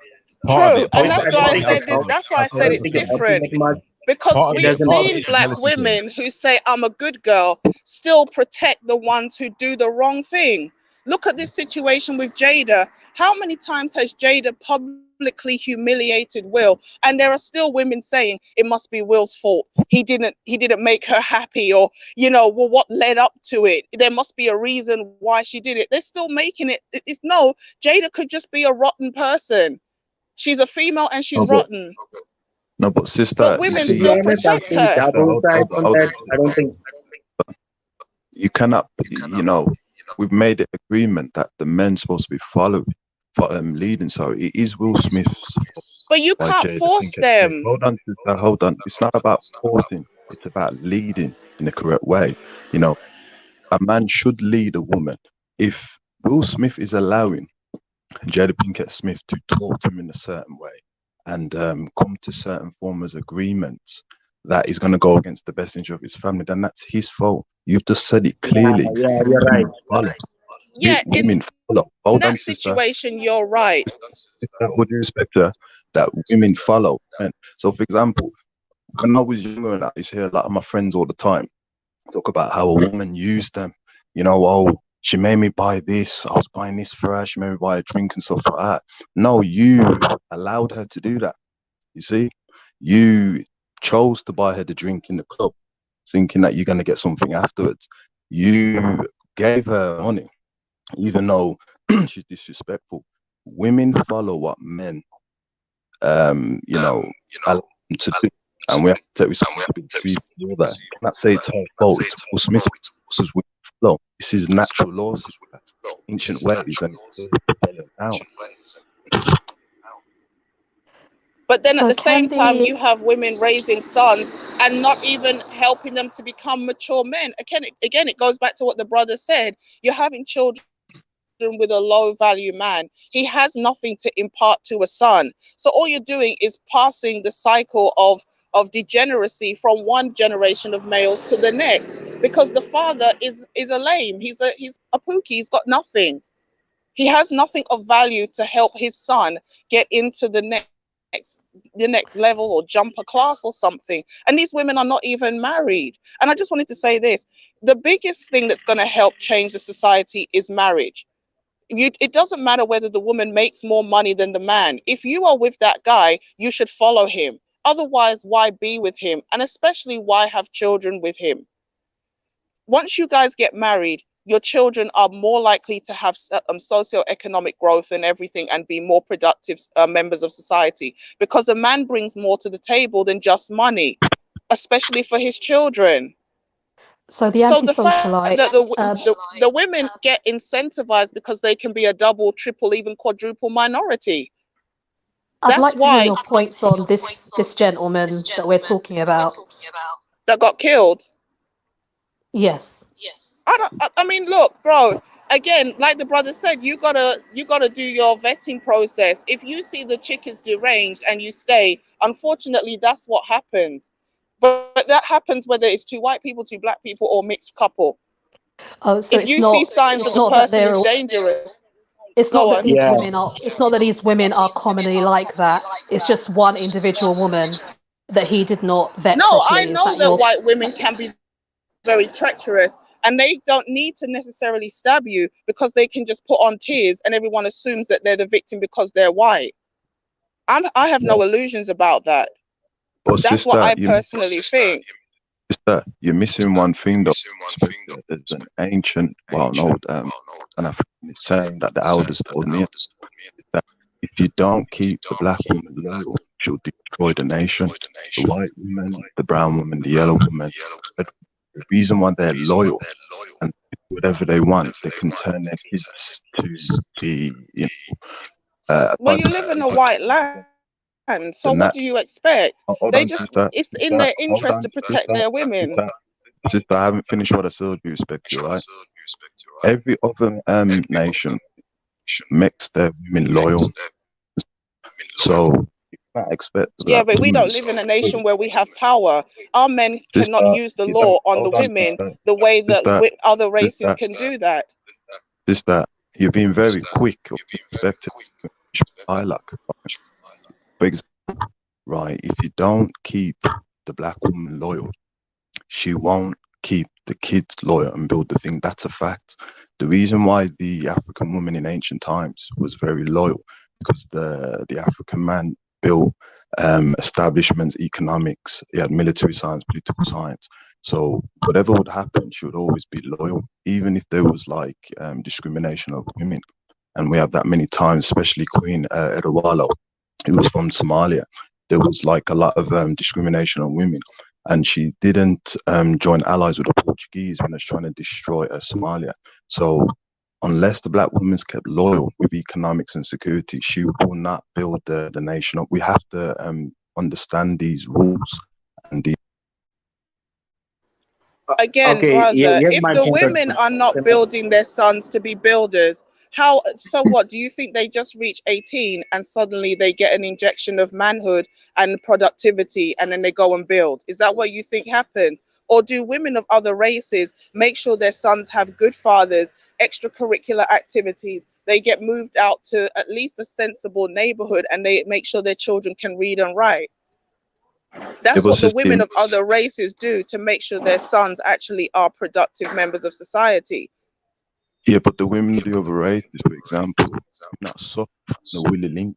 You know, we as a people, the black woman was subjugate in enslavement. That if you raise your boys to be alpha, we are going to do exactly what we did to the African man when we ganged upon him and we tied him up to a horse and we beat the horse until the horse spit him up. You know, you've got to understand there's a psychological damage. That's only part of it. That's not it. The bottom line is this: now If the somebody Western else black speak, woman guys. is incentivized to be separate from her man. She does not need a husband. She can just get benefits. That's why she doesn't mind having a child for a man who's no value, because she will still get, especially here in the UK, she can get a flat, she can get benefits, and she'll get all kinds of programs. The government, the woman knows, I would rather be independent with my kids than just get married, which is not the culture of other women. Yeah, but the Yeah, other yeah, there's a women, lot to it. And that's a big fact. Can I stop? You guys not done? So, yeah, but no, as I I just said, want to say that that's a fact. I also see it here. Like when you have, I mean, look at SA, dog. 60% of children born here are born out of wedlock and Oh, that's from not true. That's not unemployed true. black That's not men. true. Hold on, hold on, hold on. I can't let you get away with that fact. That's not true. It's not 60%. So, It's nowhere near that. Nowhere near that. it's what? What is it then? It's 24%. Oh, Bro, okay, okay. want to pull this Okay, up. fine. Okay, fine. This is why All I'm some of the saying, talk, you guys, some of this is why no, I've I'm been gonna holding my show the tongue. stats. I'm gonna post Go the ahead. stats. Go ahead. I'm gonna Go show ahead. the stats from but and from land government.gov. But I guess the government is like, I guess what I'm gonna end with this is the fact that in the world in general, right? If you incentivize a lot of, if you push a country where women don't have a fear of getting pregnant over a person who does not have any kind of security, obviously you're gonna have high levels of single motherhood. So with the anti-socialist, I 100% agree to that. I think the incentives do play a big part, and we should not be ignorant of that. I say another And question for you. Where in the world is the highest rates of single parent homes? Do you know? isn't it in like some Colombia something like that? Yep. And what kind of benefits do they have? I'm saying obviously it does incentivize. I'm just saying. Well, hold on. You made a claim, and I just want to come back on this because I hear this a lot. But Hispanic nations have the highest rate of single parent households. All I'm going to say. Yeah, probably because they they're are third Catholic and world they don't nations. believe in birth control. Well, a lot of them are Christian, Catholic, so I think some of them probably don't. But what I'm trying to say is, a lot of these talking points, I'm gonna have to just after another live stream. But I just wanted to give that facts to you. No, I hear what you're saying, but then you would think in a developed country where you have education, you wouldn't see this issue because you have free healthcare. You have free, I mean, I know you did the stat, it's going down, but you have free healthcare. You have access to birth control, safe, terminations and everything. But yet you still see women making these choices. Hold So on, you that's can't. right. A choice. So this is where I'm at with things. It's a choice. So why would you choose a man? Why would you choose that hard life more than you would choose just getting married, even if the man makes less money? Because why think did about it. Toby? All right, so I'll answer If that by you saying have this. Why if did you this have 50K or 30K and your man makes 20K, is that not a 75,000 household despite the fact you make more? Again, what I'll say to that is, why did Toby chose a OnlyFans model, an IG model, and decided to be with her to the end up he's dying? Choice.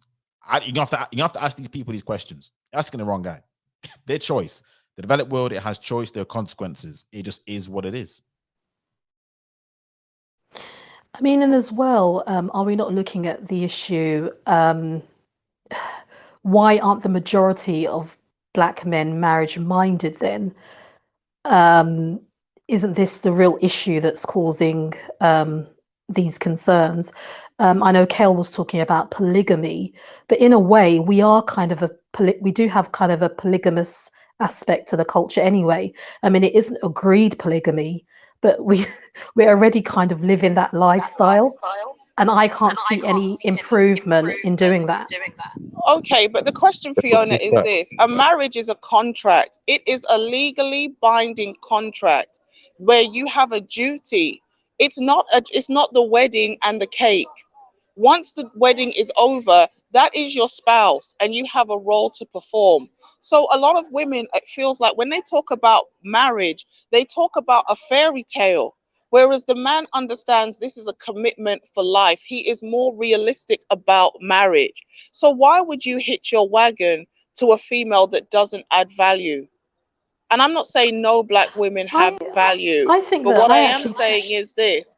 If you're talking about attitude, or you're coming to the table with debt, or what have you, or you're coming to the table with a reputation or something, why is that man going to put a ring on your finger and become legally bound to you? Well, I would say this. I think that most black men, I mean,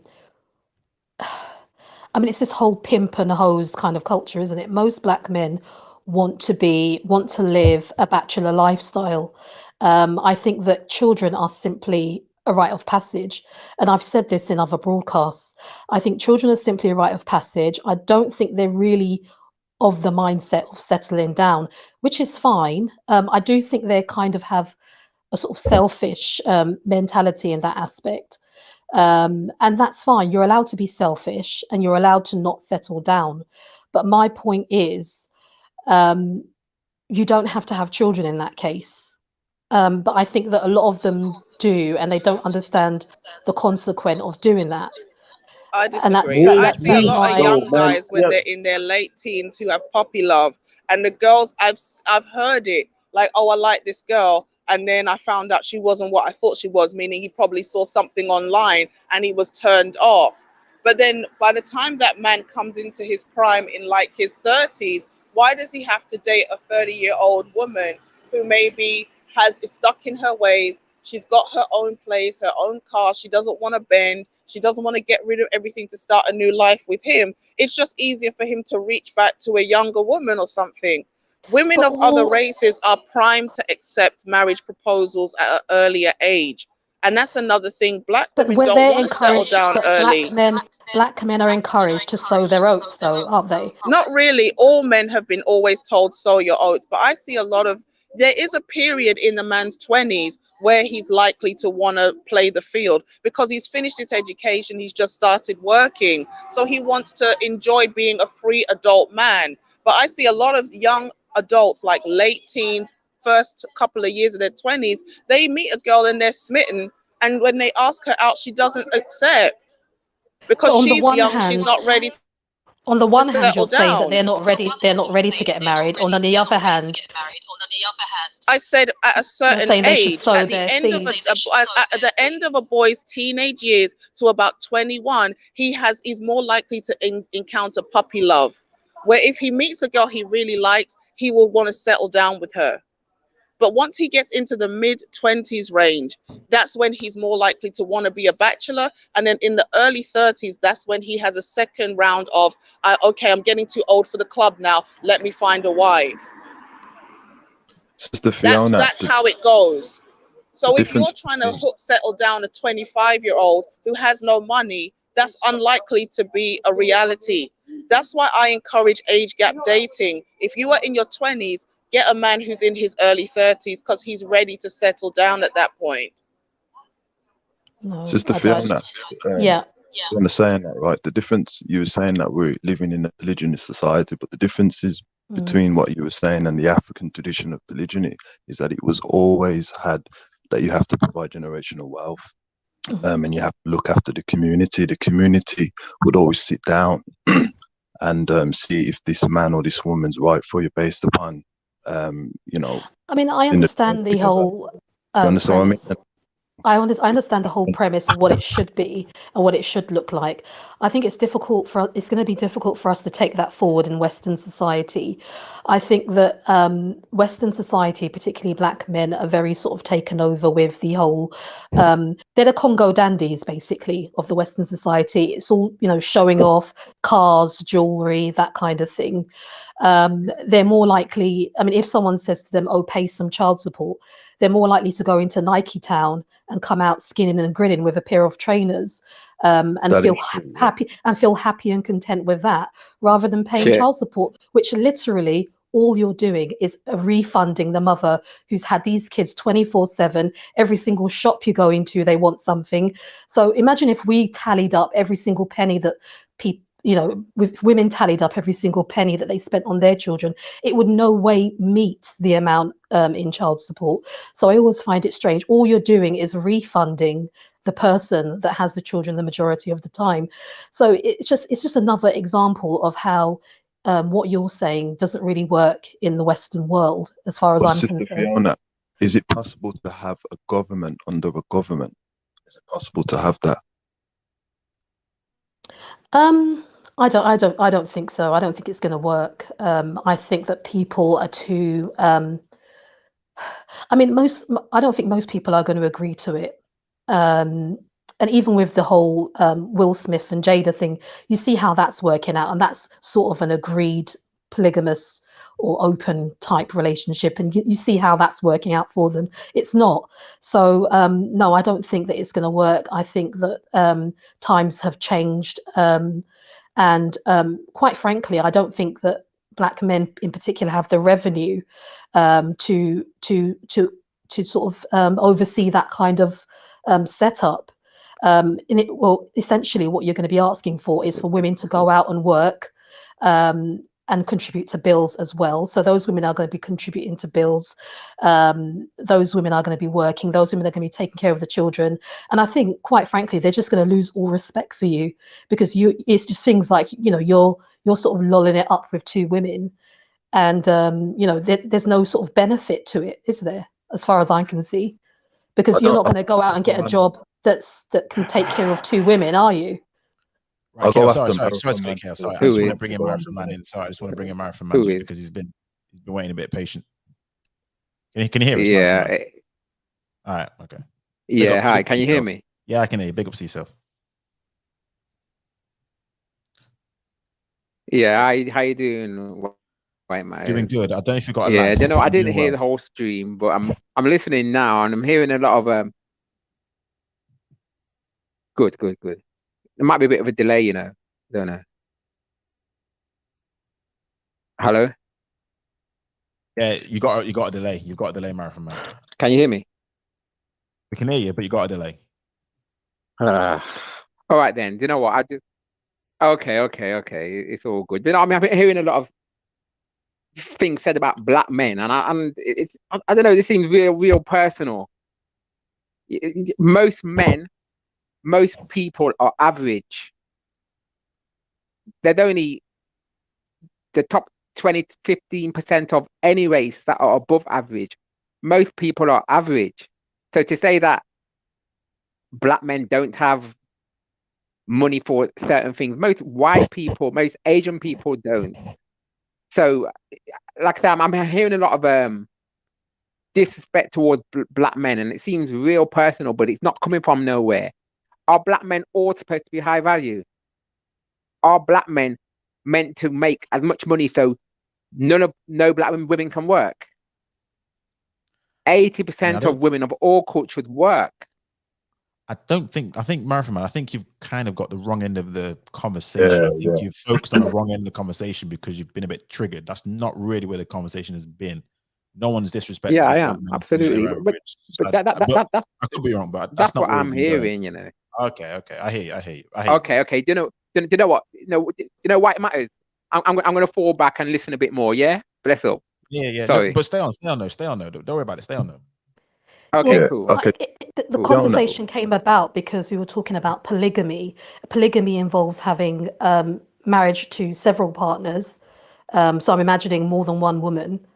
So the question is, let's be realistic. If you want polygamy and you want more than one woman, but then you're going to have two women going out to work, I presume, because there's no way that your one salary is going to suffice for a household. Out of those two women, you're probably going to have offspring. So you've got to think about this logically. I don't think you're thinking, and then in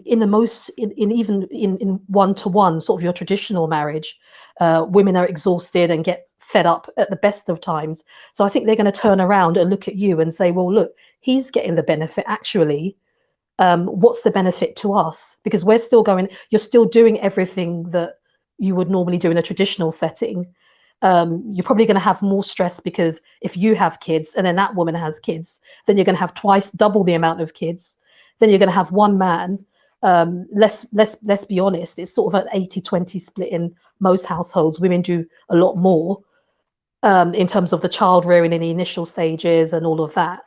I can't see any benefit to it, and I think you're going to have a very difficult time selling polygamy to women, particularly with a group of men who Marathon Man has just said are on average salaries.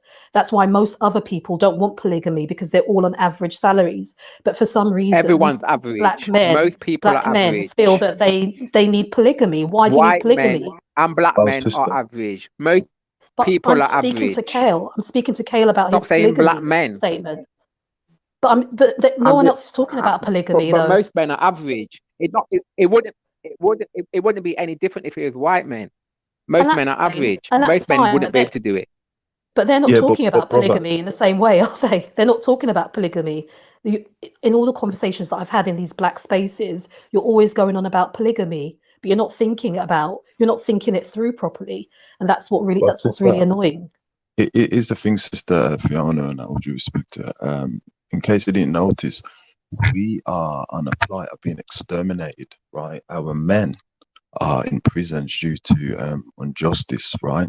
So, as I said to your sister, you mentioned Will Smith and Jada Pinkett Smith is not a good example for polygyny in that because they have a European mindset, Roman Greco culture.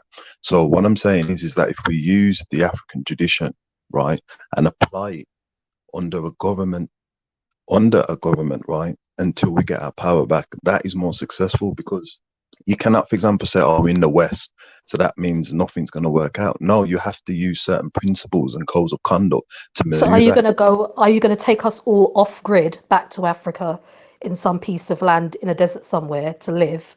Are we going to hunt for our food? I mean, what's the plan here? Mouths have to feed, money have to make, mouths have to be fed. Let's be realistic here. How are you going to manage this? Are you saying that you're going to have polygamy in a Western culture, or are you going to take us all to some place in the middle of East Africa somewhere in a desert, and we're all going to live there polygamous? And how is it? How are you seeing this working out? So what I'm saying is that you use over here as a training ground. So when you do, for example, build up Africa and the Caribbean, you're already in that perfect routine. For now, you do going to have to sacrifice. So, for example, if you get rid of all these celebrations, which has nothing to do with African culture, and if you have an economical revolution, for example, the Honorable Martin Luther King did it in his time when he told the African Americans, don't go on the buses. I didn't go on the buses for 365 days, and they bankrupt the European economy.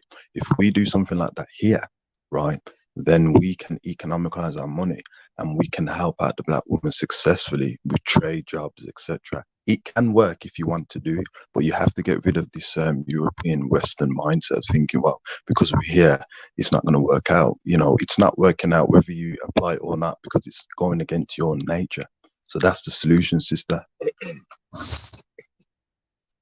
Yeah, I just think I'd have to see it in action. And I just wanted to say, no one's bashing black men. This whole panel today is about a black man. That's why we're all here.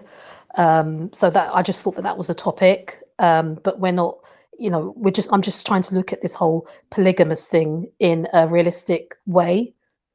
But I'd be happy, Kale, to see that happen, and I'd be happy to see that play out. But as it stands, as we are in the West, there's no way I can see this polygamous lifestyle working.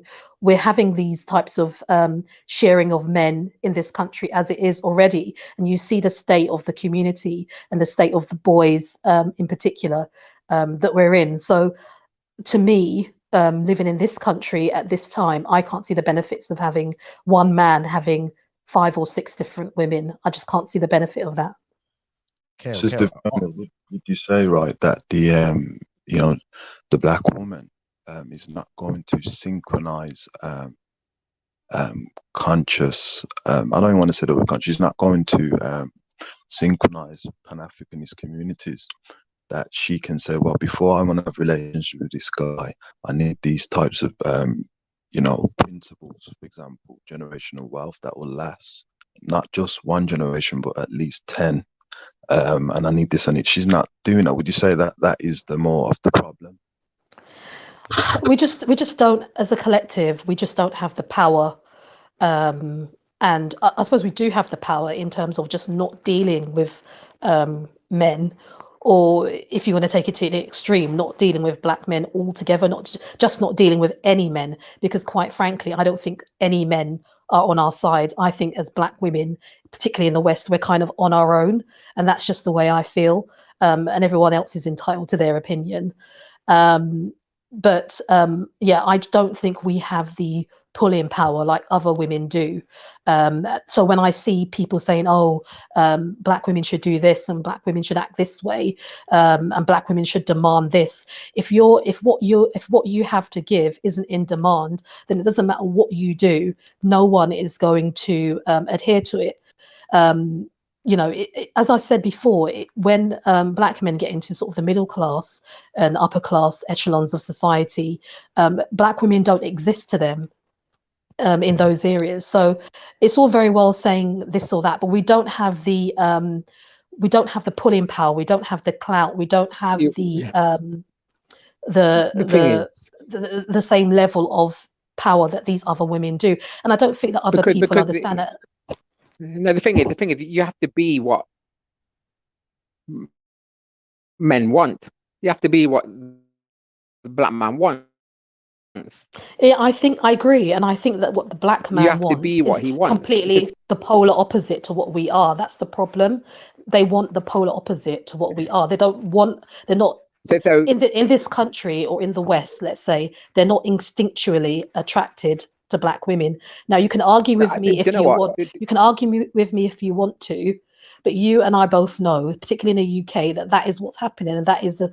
So it doesn't matter what we do. It doesn't matter even if we change our whole personality. If we take off the weave, do this, and that, we don't have the buying power, the social currency, which is people. Which is people's skin color and hair type and things like that. We just don't naturally have it. Wrong? So that's it. Do you know why it's wrong?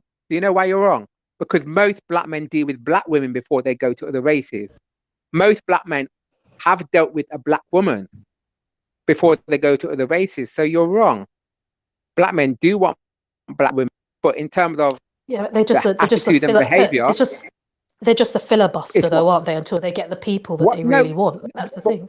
But it's the attitude and behavior. As simple as that. Well, if you're talking about the guy on the screen, he got the same attitude and behavior, didn't he? So it's no, not. He didn't. It's not. What do you mean? He didn't. The guy that got murdered. Well, no, he didn't. No, he didn't. You know, Marathon Man, have you? I don't know. Did you catch my live stream? Did you catch the? Sorry. All right. Sorry. Yeah, you're talking about the black guy got deleted by that internet model, isn't it? Yeah. Yeah. I understand. Yeah, that's something that happened.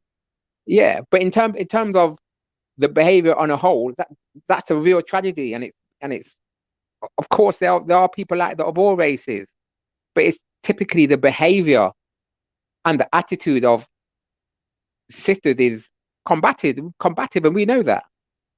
You know what I mean? And you understand that. So it's not like black men don't like black women, because I don't know any black men who's, when they turn 16, 17, 18, haven't dealt with black women first. Yeah, but brother, Marathon, and the thing is, one second, bro. And the thing is, sisters don't care. So, like I said, it's fine if you don't care. Then black men are very loyal. You know what I mean? So some black men won't deal with no other women, but we have the opportunity to deal with other women. And if sisters don't care, you're going to get the rewards for what you do. Yeah, but brother, Sister Fiona is absolutely right. Though, if you look at it in a marketable way, brother, that the black man's choices and his criteria is very, very off-key. He wants an ambiguous look. He wants the straight hair, the light skin and things like that, right? Even though there's nothing wrong with light skin, because we do have that in our community. I understand, brother, that collectively, brother, our we don't find the black woman attractive. We have to be honest, brother. Collectively, we don't. No, I don't. But brother, go on. Brother, yeah. When you look at the black woman, what I get from the black woman is that she uses her intelligence to find what's marketable to try and get the black man. So, for example, it is our fault why they like the weaves and the long nails and things like that, because we really, brother, want them to be non-African, which is very interesting and strange because they are the original, and they go out, brother, and they market that, right? And the non-African women, they capitalize on the black woman's essence and originality, push them out of So what they capitalize it, and court the black man. So we collectively, brother, we it's do the not black like. man's fault. It is the black man's fault, yeah, most definitely. So black men know, most men know, sisters are some of the most beautiful women in the world. So it's not that at all. You know what I mean? Black men know that. It's not like we're looking for that European look and that. It's more about the behavior. Most black men would not have dealt with black women if they didn't like black women. Do you understand me? I don't know where you're getting the fact that black men don't like the appearance of black women, or we rather have that European standard. No. And black men, we don't tell black women to wear weave. Black men don't like that. I don't know where you've seen black men say, yeah, we like black women to wear weave or act a certain way. Black men don't like that. I don't know where you're getting that from. Well, brother, collectively, right? You see, someone in the comments says, "Oh, Kale, you're going back to history and things like that." You have to take it back to history because, brother, we have been affected by the Willie Lynch, right?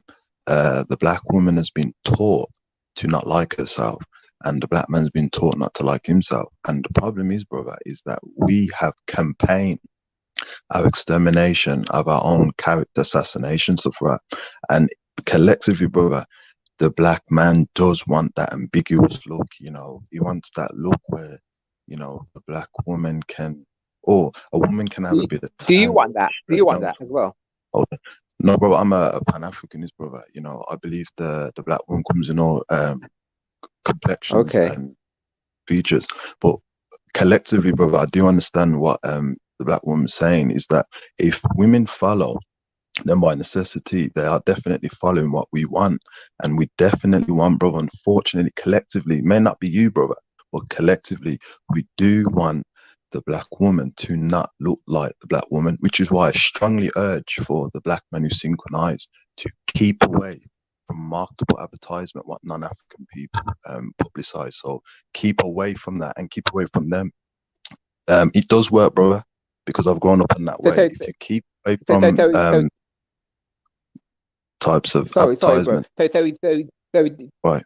So do you think that black women wearing like blonde weaves and looking like European, it's working for black women, but having that European look? Do you think it works for them more? Is it working for them? Because that's what black men want. For them to get higher in the establishment, for them to go against their nature, yes. But at the same time, brother, we do help that campaign. We market for them to look like that in order for them to get high in the status. So, yes, brother, you know, but you know what? But when a lot of times when black sisters interracially date, they go natural. How does that work? No, brother, they don't go natural because they straighten their hairs. And they look at our gorgeous sister Serena Williams. Look what's happened to her.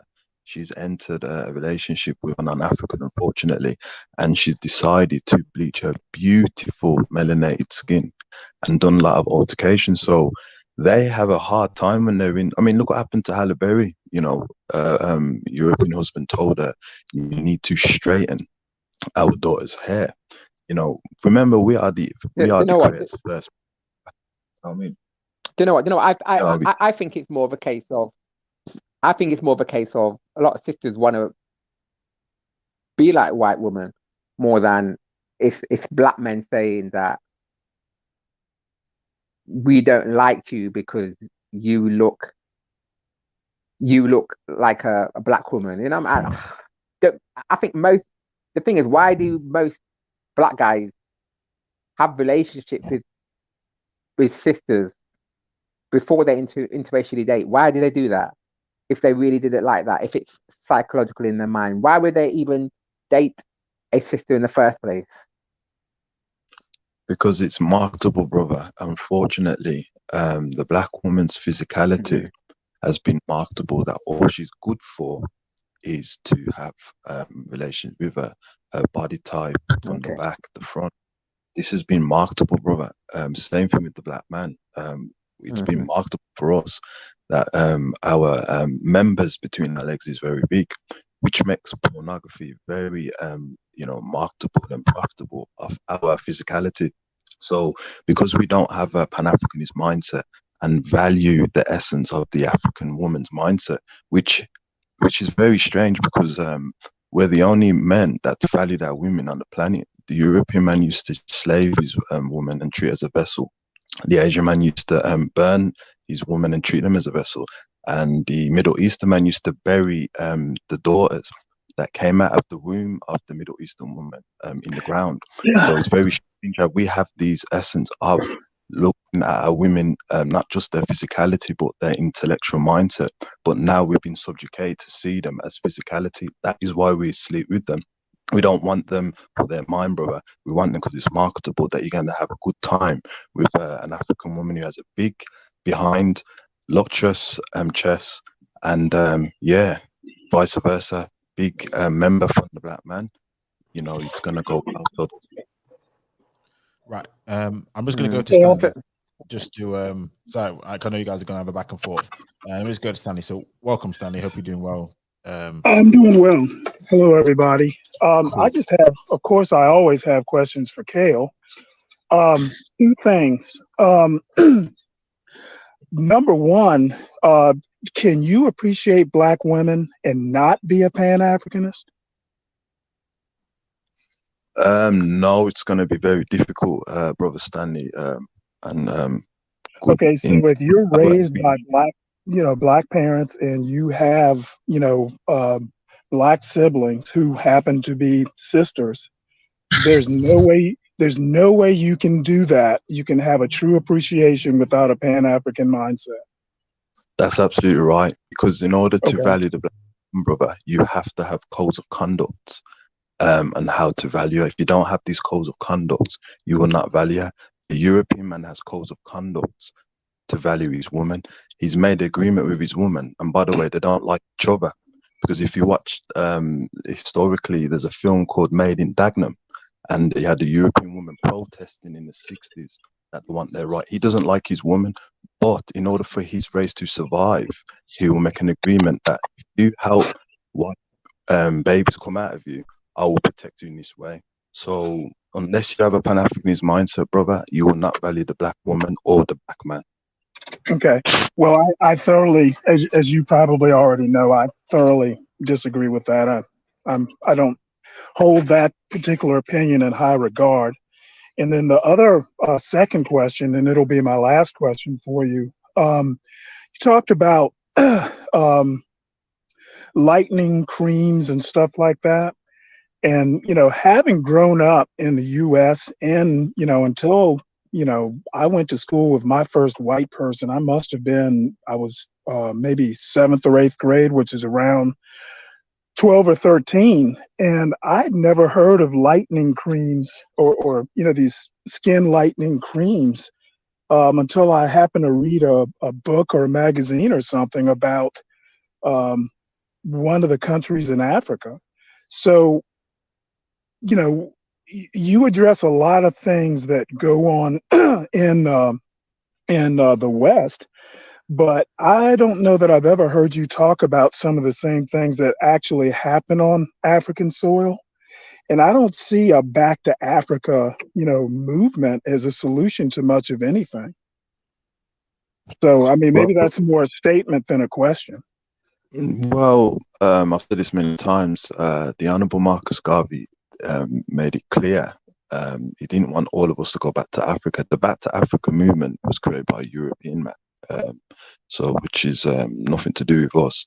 Only those, the Honorable Marcus said, only those who are useful to go back and build up the African continent. Because some of us, unfortunately, brother, are not doing anything in Europe, and will bring that mindset back in Africa.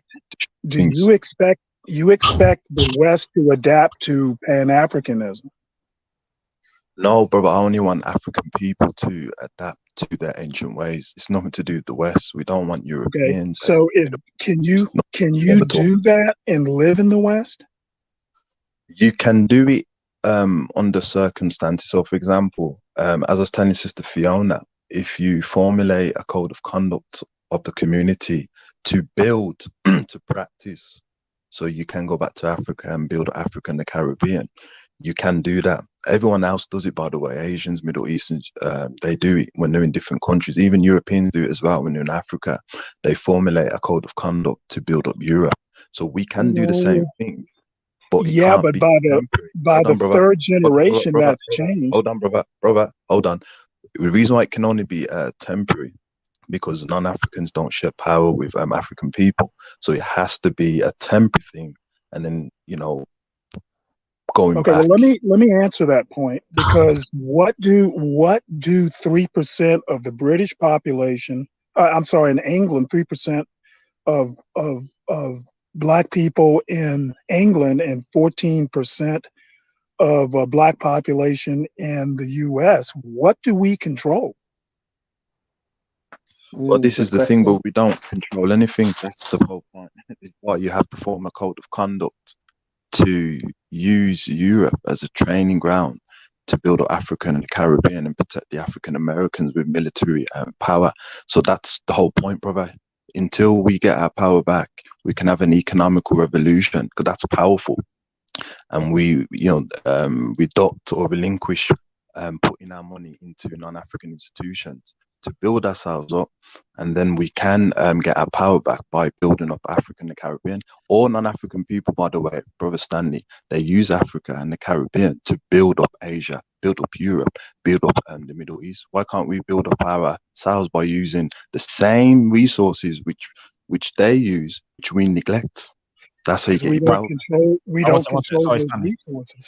Sorry, Stanley. I kind of want to cut in here because we've kind of gone way off topic, and this topic can go on forever. And yeah, I kind of want to bad. no, that's fine. That's fine. I wanted to get your viewpoint on this part of this, and this is where I wanted to sort of lead the conversation about the mindset. I know, Kale, you talk about mindset a lot. Stanley, I'm sure you've you know about this case of this guy Toby Christian, who died unfortunately by the hands of his OnlyFans model, and the subsequent tweets about negative tweets about Black women stuff. I'm assuming you know about that.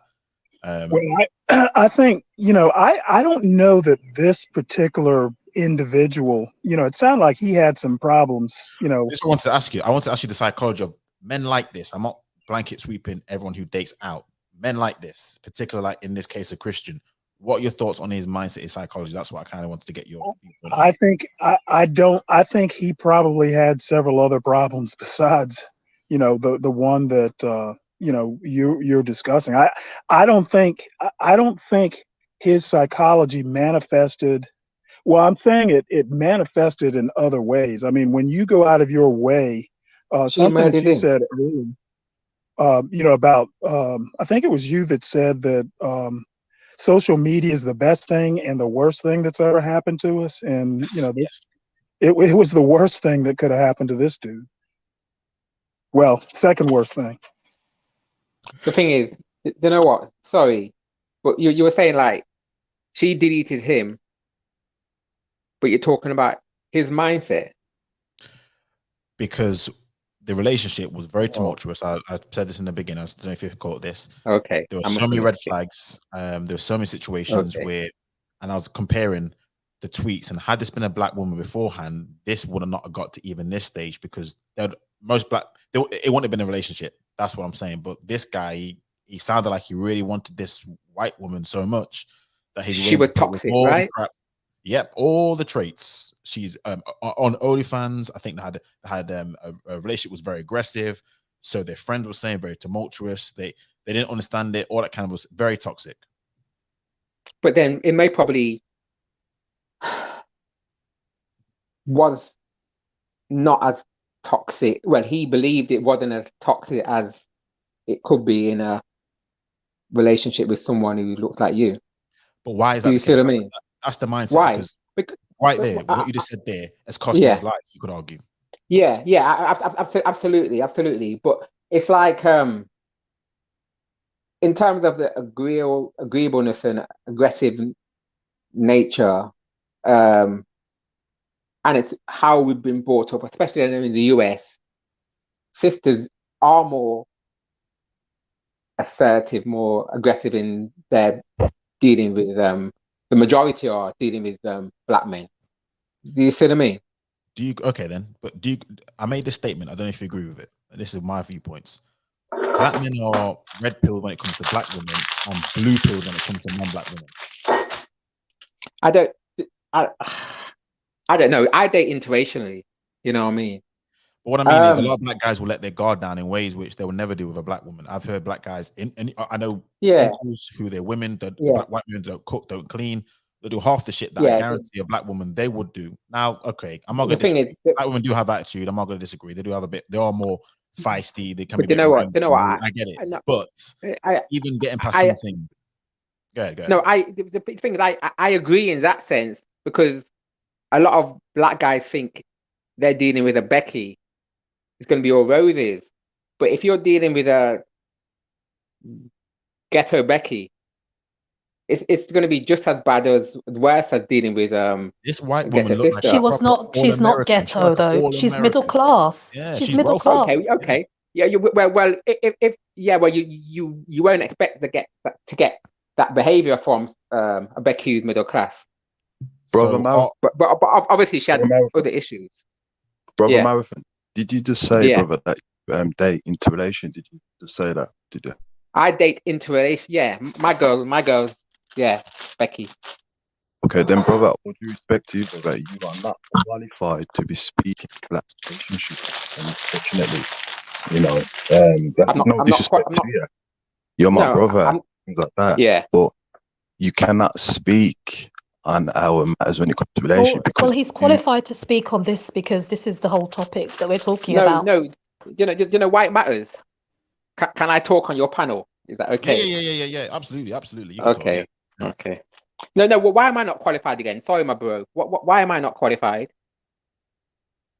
Because, brother, you are in an interracial relationship. This goes against our people and our survival and our extermination, brother. You surely should be able to understand that. It's a bit difficult to understand. Kale is a Pan-Africanist, so that's the reason why he has these viewpoints. He's a Pan-Africanist. I've never heard that before, though. I've never heard because you date interracially that you can't talk on black issues. But quite frankly, I think I respect what you say. Quite frankly, I think you can talk on this issue because this issue is about an interracial relationship. And one question I want to pose to the panel as well is it's quite interesting that in the black community we talk about people coming from two-parent households. This lady was with her father eating after the incident, so she's obviously got her father in her life. Same thing with the Kardashians and the Jenners. They all had two parents from middle class, upper class backgrounds. So how are they failing? What's going on there then? You always like to psychoanalyze black women. What's going on there? These women are coming from middle class to upper class backgrounds, and they're still dating the same Pookies and Ray Rays in inverted commas that you guys are talking about. So obviously a two-parent household with money makes absolutely no bit of difference.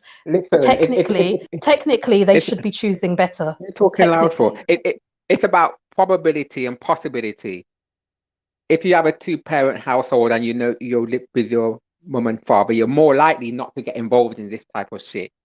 It's about probability. That's all it is. We know it can happen, but we know that most school shooters, most people in prison are from single-parent households. That's what we're saying. Of course, it can happen, but the possibility, it's better to have a two-parent household than a one-parent household. As simple as that. It's not that it can't happen. We know it can happen. But if you've got your father in your life, you may probably have more discipline than if you didn't have your father in your life. Simple as that. Yeah, and for Sister Fiona, all due respect to sister, the fact that an African descendant speaks on his issues, all he's going to do is formulate excuses and doubts why you shouldn't be with the black woman, which a lot of them do.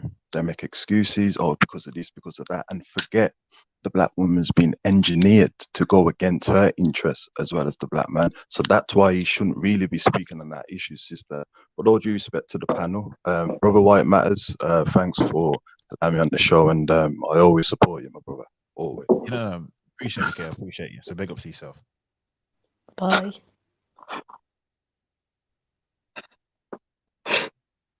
But yeah, because You know what? I kind of feel bad now, you know, because respect, bro. Because I don't want to impose. You know what I mean? Sorry. No. What it is, and I think this is where I'm at with things. I think this is where Kale's at. Once we understand what sort of people are, what their mindset is, there's no point in really going back and forth to people who aren't really going to see your point of view. This is why when Kale was like, "I'm surprised you for interracial dating." This is where I'm at with things, and this is for anyone in the chat. If it hits you, it hits you. I honestly don't care whether you date in or out. I do kind of care if you have the rhetoric, and if you do, then I'm like, good, stay out, don't come back. I don't care for you. That's how I'm at with things. Most time with interracial dating, it is what it is. If you're happy with a non-black woman, then fine. I've got no problem with that at all. Be happy, be proud, go about your business. There's no need for the rhetoric on both sides. This is for both women and men. I don't discriminate. That's a matter of things. For this particular case study, it was a case example of somebody who seemed to have an issue with the opposite sex of the same race. That was where now it's a bit of a psychology. Now it's a bit of issues. If you want to date out, then it is what it is. I'm not going to try and force anybody. I'm not trying to dick police. It is what it is. Just do what you need to do. Sometimes I think it's actually better that you do it outside because you're more likely dysfunctional in with us. Some of these conversations, I'm like, listen, thank God you're not with another black woman or a black man because I don't want that dysfunction on any of them. Honest to God. Yeah, and I completely agree. I don't think that most people do have an issue nowadays, particularly within the UK. I think because it's been quite a high number of black men that have been dating out over the past decades, I think most black women are quite used to it, and most black people are quite used to it. Yeah, and as I said before, I don't think it's an issue. I think in this particular case, though, I'm going to be quite blunt. I think that maybe he has had experiences with black women where they've been quite direct with him and maybe said, well, actually, you're not my type. And actually, I don't actually think he was this woman's type either. But she kind of just, and instead of coming out and being direct like a black woman would, she kind of sort of led the situation along, and obviously she had no respect, and it kind of built up in the same way that you say Jada has no respect for Will. I would say it's the same situation that I'm seeing in this case. And some people would say he was punching above his weight. In a normal room, would you put the two of them together? Probably not. So yeah, that's my thought. I agree with that. In this particular case, I mean, it happened to be dating out, but toxicity is toxicity, and it seems that both of them had some issues. They were oil and water. Yeah. Yeah. I agree.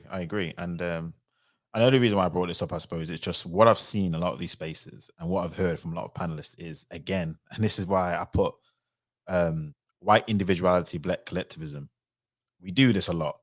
Even when I brought up the stats, and I say this once, it's always but they do this better. And it's always like this but, which kind of just, I'm like, I call them Ivory Hoteps, a lot of them. Ivory Hoteps, because for whatever reason, like they call Hoteps always caping for black women. And there are things I agree with.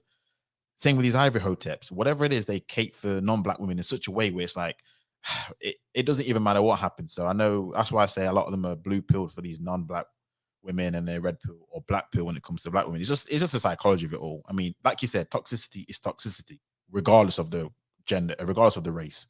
But yeah, it just is what it is. So it makes me crease. It makes me crease. Marathon Man, you've I don't know if you come back on purpose or. Yeah. Sorry. No worries. My thing dropped off. I didn't run off, It's all love, man. It's all love. You're welcome. I didn't run off, but even though I'm kind of not welcome from Pan-Africanists, but no, I come in love, man. I come in love. Look. I'll say this. Sorry, Marathon. I'll just say this. I'm a black enthusiast. I'm not a Pan-Africanist.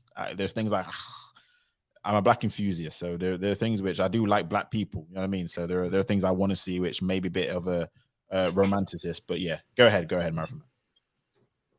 No, I'm good. Like, yeah, like I think people should be with whoever they want to be with, and I think you can still be pro-black because we are black men or black women. We'll all be black. So I think it's important for everyone to talk on black issues if you're black. And like some of our greatest scholars dated interracially, but they still talk on black issues. So yeah. Well, it's funny. Fiona brought up the Kardashians. I mean, it is right. These women are pretty wealthy on their own, but I mean, they're choosing. I mean, I personally don't think that, Kim Kardashian's going to be landing a black neurosurgeon anytime soon. They're some of their choices have been pretty interesting, and they didn't have to make those choices. Wouldn't you say that she's part of the entertainment sector? So that's why you got the neurosurgeon. Because it goes on, they'll get a rapper, or athlete. But the thing is, she's from. Her father was a top lawyer. She's upper class, I would say. Her and the Jenners. I mean, entertainment, it's a different sector. She's made the choices that she's had to make, but she's made her choices. But if you compare them to black women, you could argue that they didn't have to make the choices that they made. I mean, was it Kylie Jenner and the other Jenner? I can't tell the difference between them, but they've got children out of wedlock. Now we could argue that what's happened there, they've come from a stable family, upper to middle class. Well, I wouldn't even say middle class. Let's say upper class. Stable family, 2-parent household.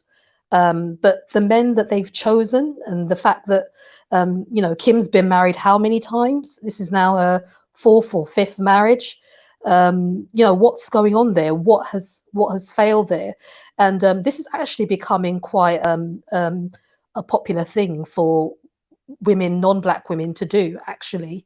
But the focus still seems to be on black women who didn't have the same advantages that they have, and I think that that's quite unfair, actually.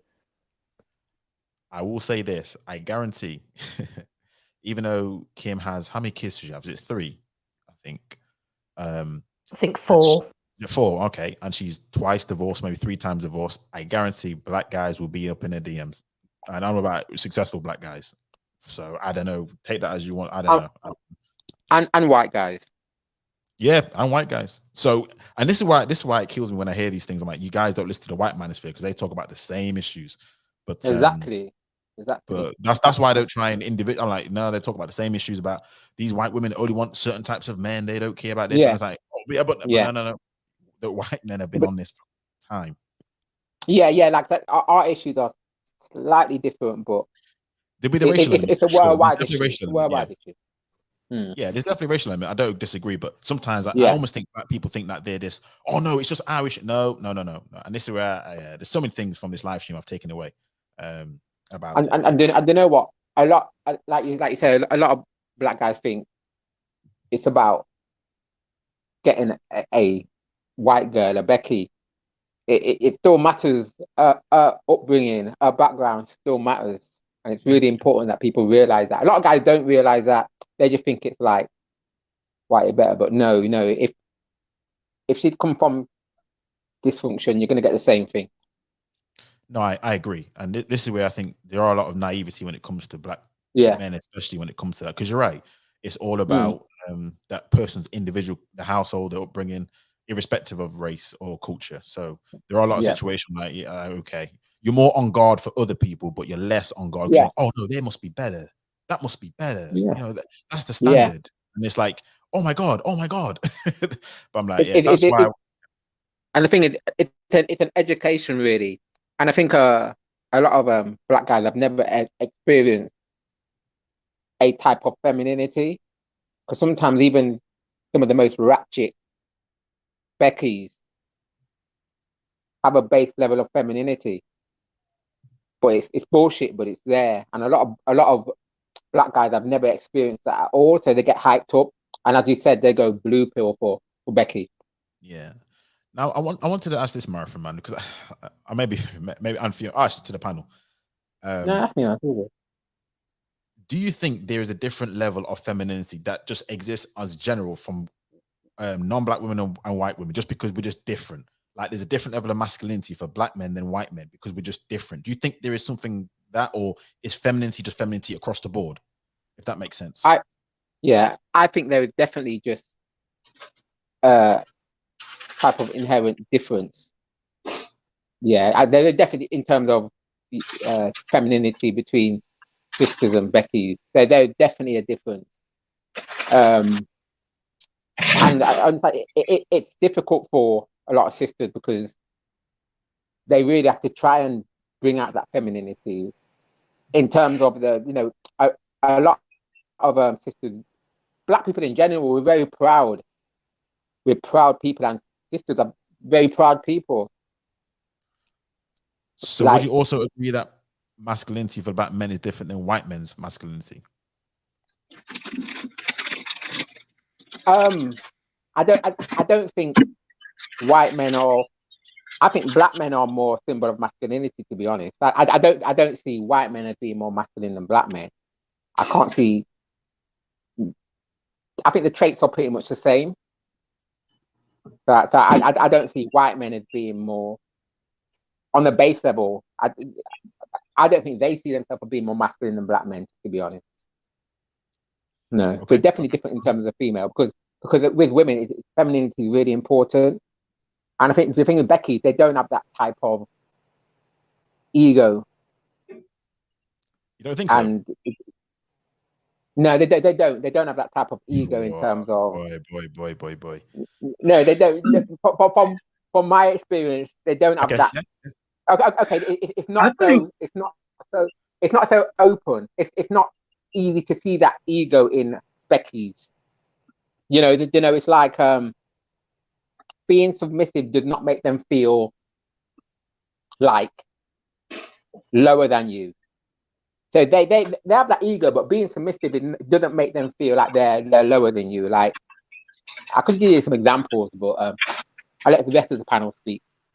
Yeah, go ahead, Stanley. I know you wanted to chime in.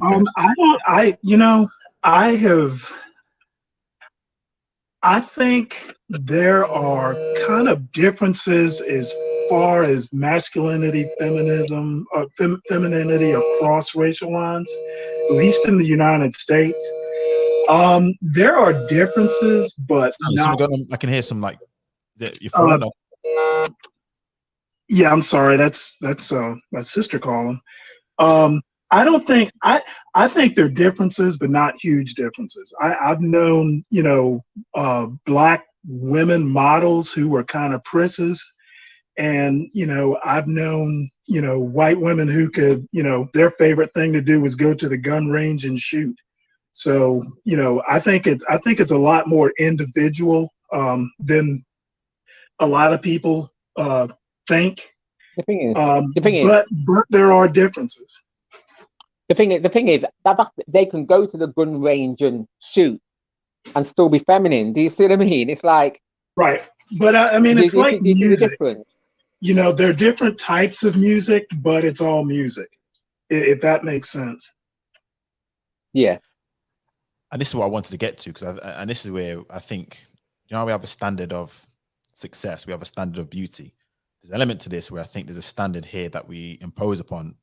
Not only that's why I use masculinity as well, because I know Marathon Man, you said that you don't see black men and white men being as different in masculinity, but you could argue based on the history of the world, our white men have conquered where black men have faltered. That's an argument that white men can say we are more masculine because we are these. We've dominated the world, and black men have not have been dominated. That's been an argument I've heard. Intelligence. Yeah, but you know what? These are all arguments I've heard from that side. In an American context, back in the founders' days, it was the black men doing the heavy work, and the white men sitting inside reading a book. So It's But always been who's like that. but even before that, to subdue these men, how did that take place? Yeah, Before that, yeah. So you could say what do you say again in terms of psychologically in that there's an argument there, but in terms of on a base level of masculinity, no. But in terms of their thinking, that you could say that. I think because again, white this is the people whole are more point of ruthless. this is it. This is the whole point of, again, we have different standards. Like, again, I used the example Yeah. of the war in Russia and Ukraine and how white people talk about Will Smith shouldn't have slapped Chris Rock, which I don't agree with. But then white people go on and have a war. It's like, what? White people commit genocide. Yeah. I think there's different Yes. standards, and white men have proven to be a little bit more ruthless. That's why I was just getting with it. Yeah. certain And if we're basing masculinity on the ruthlessness, we can't compete with we can't compete with that if we are basing masculinity on being ruthless. But in terms of raw, individually one-on-one masculinity, you can't beat black men. Well, and this is where black men use their it's the whole BBC tag a little bit on this one. But I hear you, my friend. I hear you. But the thing is, when we get down to the raw, not even be even in terms of physicality. Physicality. Because if society collapses, that's where it gets to. Do you know what I mean? So but white men are the original cavemen. That's what I think, anyway. So, but do you know what? The thing is, white people. no shade to white people. No shade. No, bigger more, because trust me. You know what? They can endure a load of shit. They can really endure a lot, to be honest. Like with cold, and you ever seen, like, when they go out drinking and that, they can go out and get pissed. Oh yeah. Get up the next day and go to work and work normally. Oh, yeah. So they're on that different level in that sense. I think back to the days when the pandemic was really bad. It was white males who were whining the most about not being able to go out and do this, that, or the other. There was a lot of whining. Back when everybody in the U.S. at least was isolated and couldn't go out. It was white men acting the fool. Yeah. I don't disagree. Especially with the riots, I saw a lot of white people doing the riot. Is it Portland? How many consecutive days was it rioting? They were all like white people I saw. So not just complaining, but tearing up stuff. So yeah. And I think. Sorry. Let me get to Fiona. Sorry, my friend, man. Let me get to Fiona, because we've been going for a little while. I'm going to wrap the stream shortly. So, but Fiona, let me get to you. The question was: is there a different standard of masculinity, femininity that exists between the groups, the races? I think I would agree with physicality, that black men tend to, they can bulk up quicker and appear more stronger in terms of sort of physical labor, hence why they've built and done most of the laboring work. But in terms of strategy and planning and thinking ahead, I think black men generally are kind of a fly by their pants type of race of men, where they sort of live by the mantra that I could die tomorrow, which is kind of good in some ways, but in a lot of ways isn't very good, and seems to be their downfall. I think planning ahead is better, and being more strategic what about is better. Black women and white women? We were talking about masculinity first, but I was saying that being more strategic is better in the long run. I mean, it's all very well to be physical, but you have to have the kind of the sort of plan and brainstorming behind it. I think it's not being utilized, put it that way. So physically, yes. Strategically, no. They're more masculine when it comes to being strategic. In terms of women, I would say yes. Culturally, we're very different. And I would say possibly, yes, they are more feminine.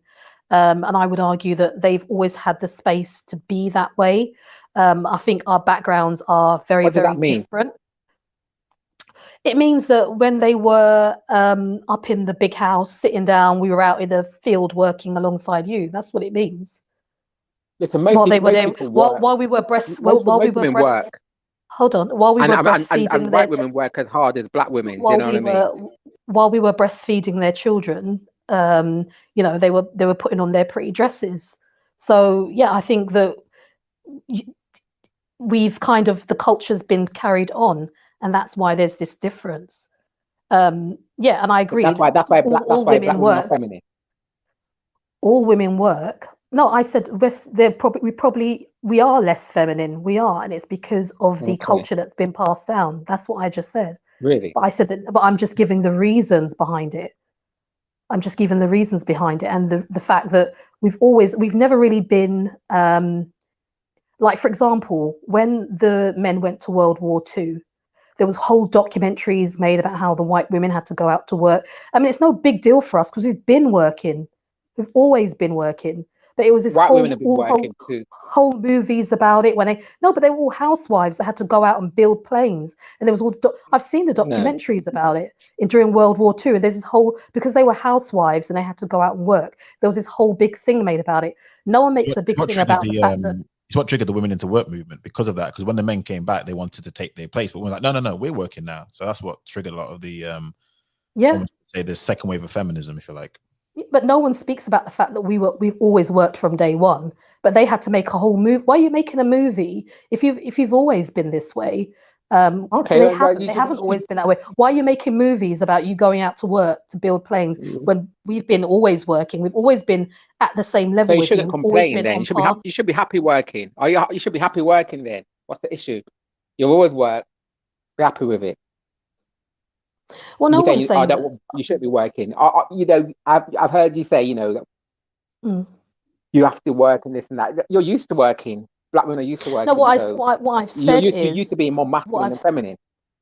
What I've said is that they tend to, when they have children, they tend to work less. They tend to more so work part-time, whereas we have to kind of keep up working sort of full-time to keep up the standard of living that they're accustomed to. Well, I work with a lot of women, and I would say that those that have children do not work full-time.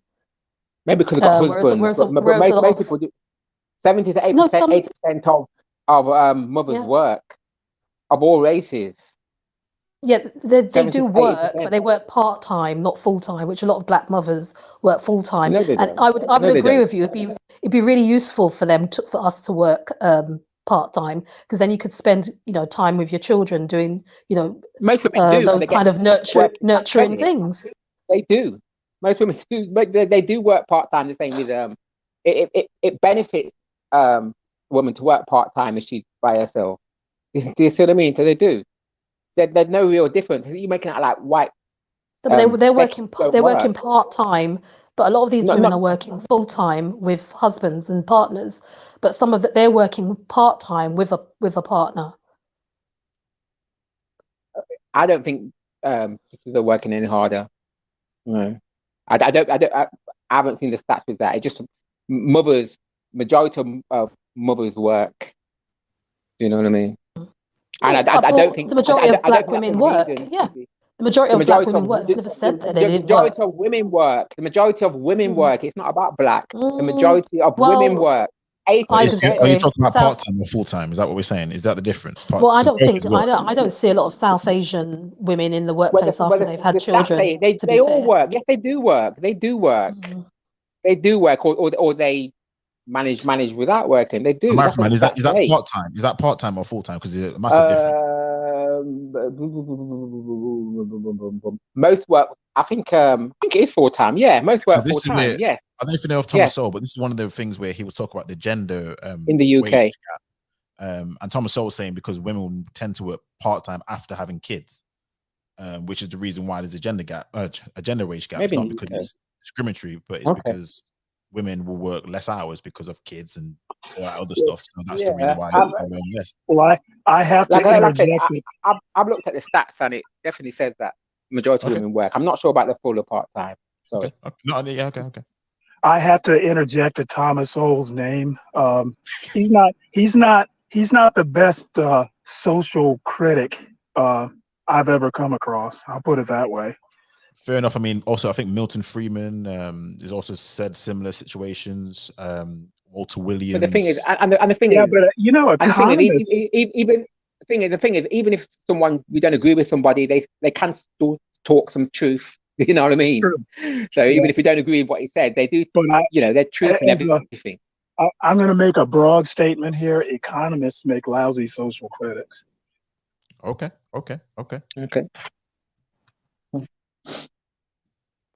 Right. Thank you, everyone. I think that's a good note to end the stream on. Almost hitting the 3-hour mark, but I didn't want to get too long because it's a bank holiday weekend for us anyway. So I hope everyone enjoys their nice long 4-day week, unless you're working. So apologies if you do. Yeah. But no, thank you for everyone on the panel. Appreciate everyone. Stanley, Marathon Man, Fiona, Lady A, SA Red Pill. I know that's your name. Thank you for everyone coming on the panel. But no, it's been very, very, very interesting. And some of the talking points I may have to do a separate live stream on, because it's very interesting as to, and the thing is, I knew what it was going to be, just this kind of topic, but it never fails to disappoint. That's all I'm going to say on that. Any last words from anyone before I end this? But do you know what? I'm gonna listen back to, because I missed the start of it, because I really wanted to talk on this particular. Do you know what? Subject. There's one thing I wanted your opinion on, which for the life of me, I don't think you saw it. I'm going to play it right now. I don't think you've seen it, but let me know your thoughts.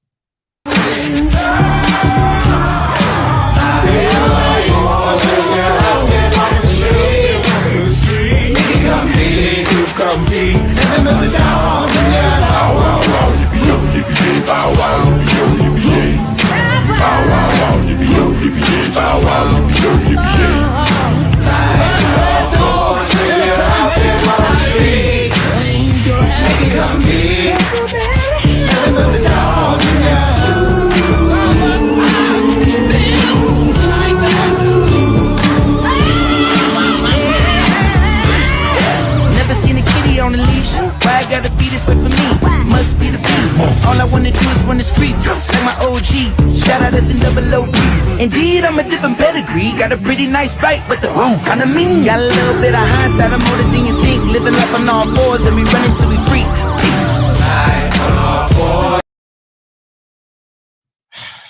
So you've seen that now, Marathon Man. I wanted to get your viewpoint on it. What the hell did you think to that? Actually, Stanley, I don't know whether you saw that as well. I saw it. Two things. It couldn't be me, and that doggy has a lot to eat. Oops, I think you chased him away. He's left. Where's Marathon Man God? Oh no. This is it. You didn't say it. I didn't say it. Is this black masculinity? That again, this is where there's a psychology issue with some of these things that we have to address. But okay, all right. Here it comes. Marathon Man, have you choked on your food? Is that what happened?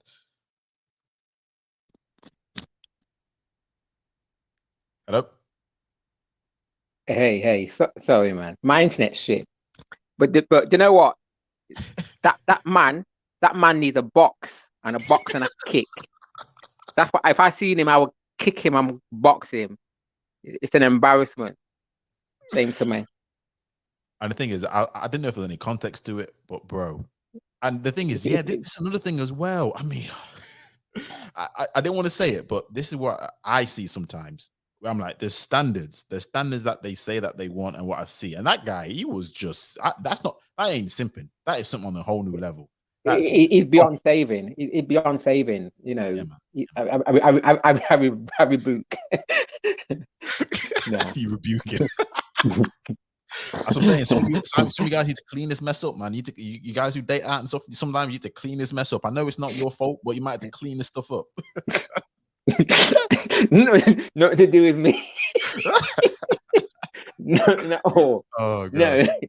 No. That's just, I don't know. Just that's in America, isn't it? I believe so. Yeah, I think. Yeah. And you know, unfortunately, only in America, man. I tell you. I think you're right. You are absolutely right. Yeah, big up the Americans, man. Big them up, but you know. Yeah, bless up. Stanley, you need a word with him. You need a word. Oh gosh, Fiona, do you want to say something before we wrap up? No, I just to say that, as I said, I think this woman who did this, she should have been direct with this guy from the very start. And you know, I question whether this was her type of person. And as bad as he feels about black women, I definitely feel that a black woman would have told him from the outset that he wasn't the person wasn't quite her type. And as badly as they say that's our attitude is, and the way that we are direct with people, I think that would have been the better thing to do. But that's my opinion anyway, and that's what I think has happened in this case. But thank you for having me on the panel. No, always a pleasure. Always a pleasure hearing your voice. So not a problem at all. But yeah, I think this is why I've said, is femininity different in different groups? Because I think this is what would happen with black women. It would have been a little bit more forceful with certain things. With white women, it's more passive aggressive, and then you have that ending. So yeah, it is what it is. But people, unfortunately, they say they live and they learn, but this guy unfortunately did not live to learn his lesson. So that's unfortunately his ending. Again, RIP to the brother. The woman she should be locked up. She's currently free. She's managed to get out. So take that as you want to. The family are still grieving. And again, whatever the guy's tweets were in the past, that doesn't mean he deserved to die. But it's unfortunate that he died the way that he did. So that's all I'm going to say on that note. Stanley, any last final words before I close the stream? No, I'm good. I enjoyed it. Awesome. But yeah, thanks everyone in the chat. Please make sure that you like, share the stream, subscribe if you're new. Same if you're listening to the playback. I appreciate each and every one of you. Please make sure that you have a great sort of 4-day weekend that we have. Enjoy the sunshine. I believe it's going to be sunshine. So enjoy yourselves, relax, have a good time. And then, yeah, hopefully we'll be back on the next one. So until then, we're out of here. Thanks, everyone.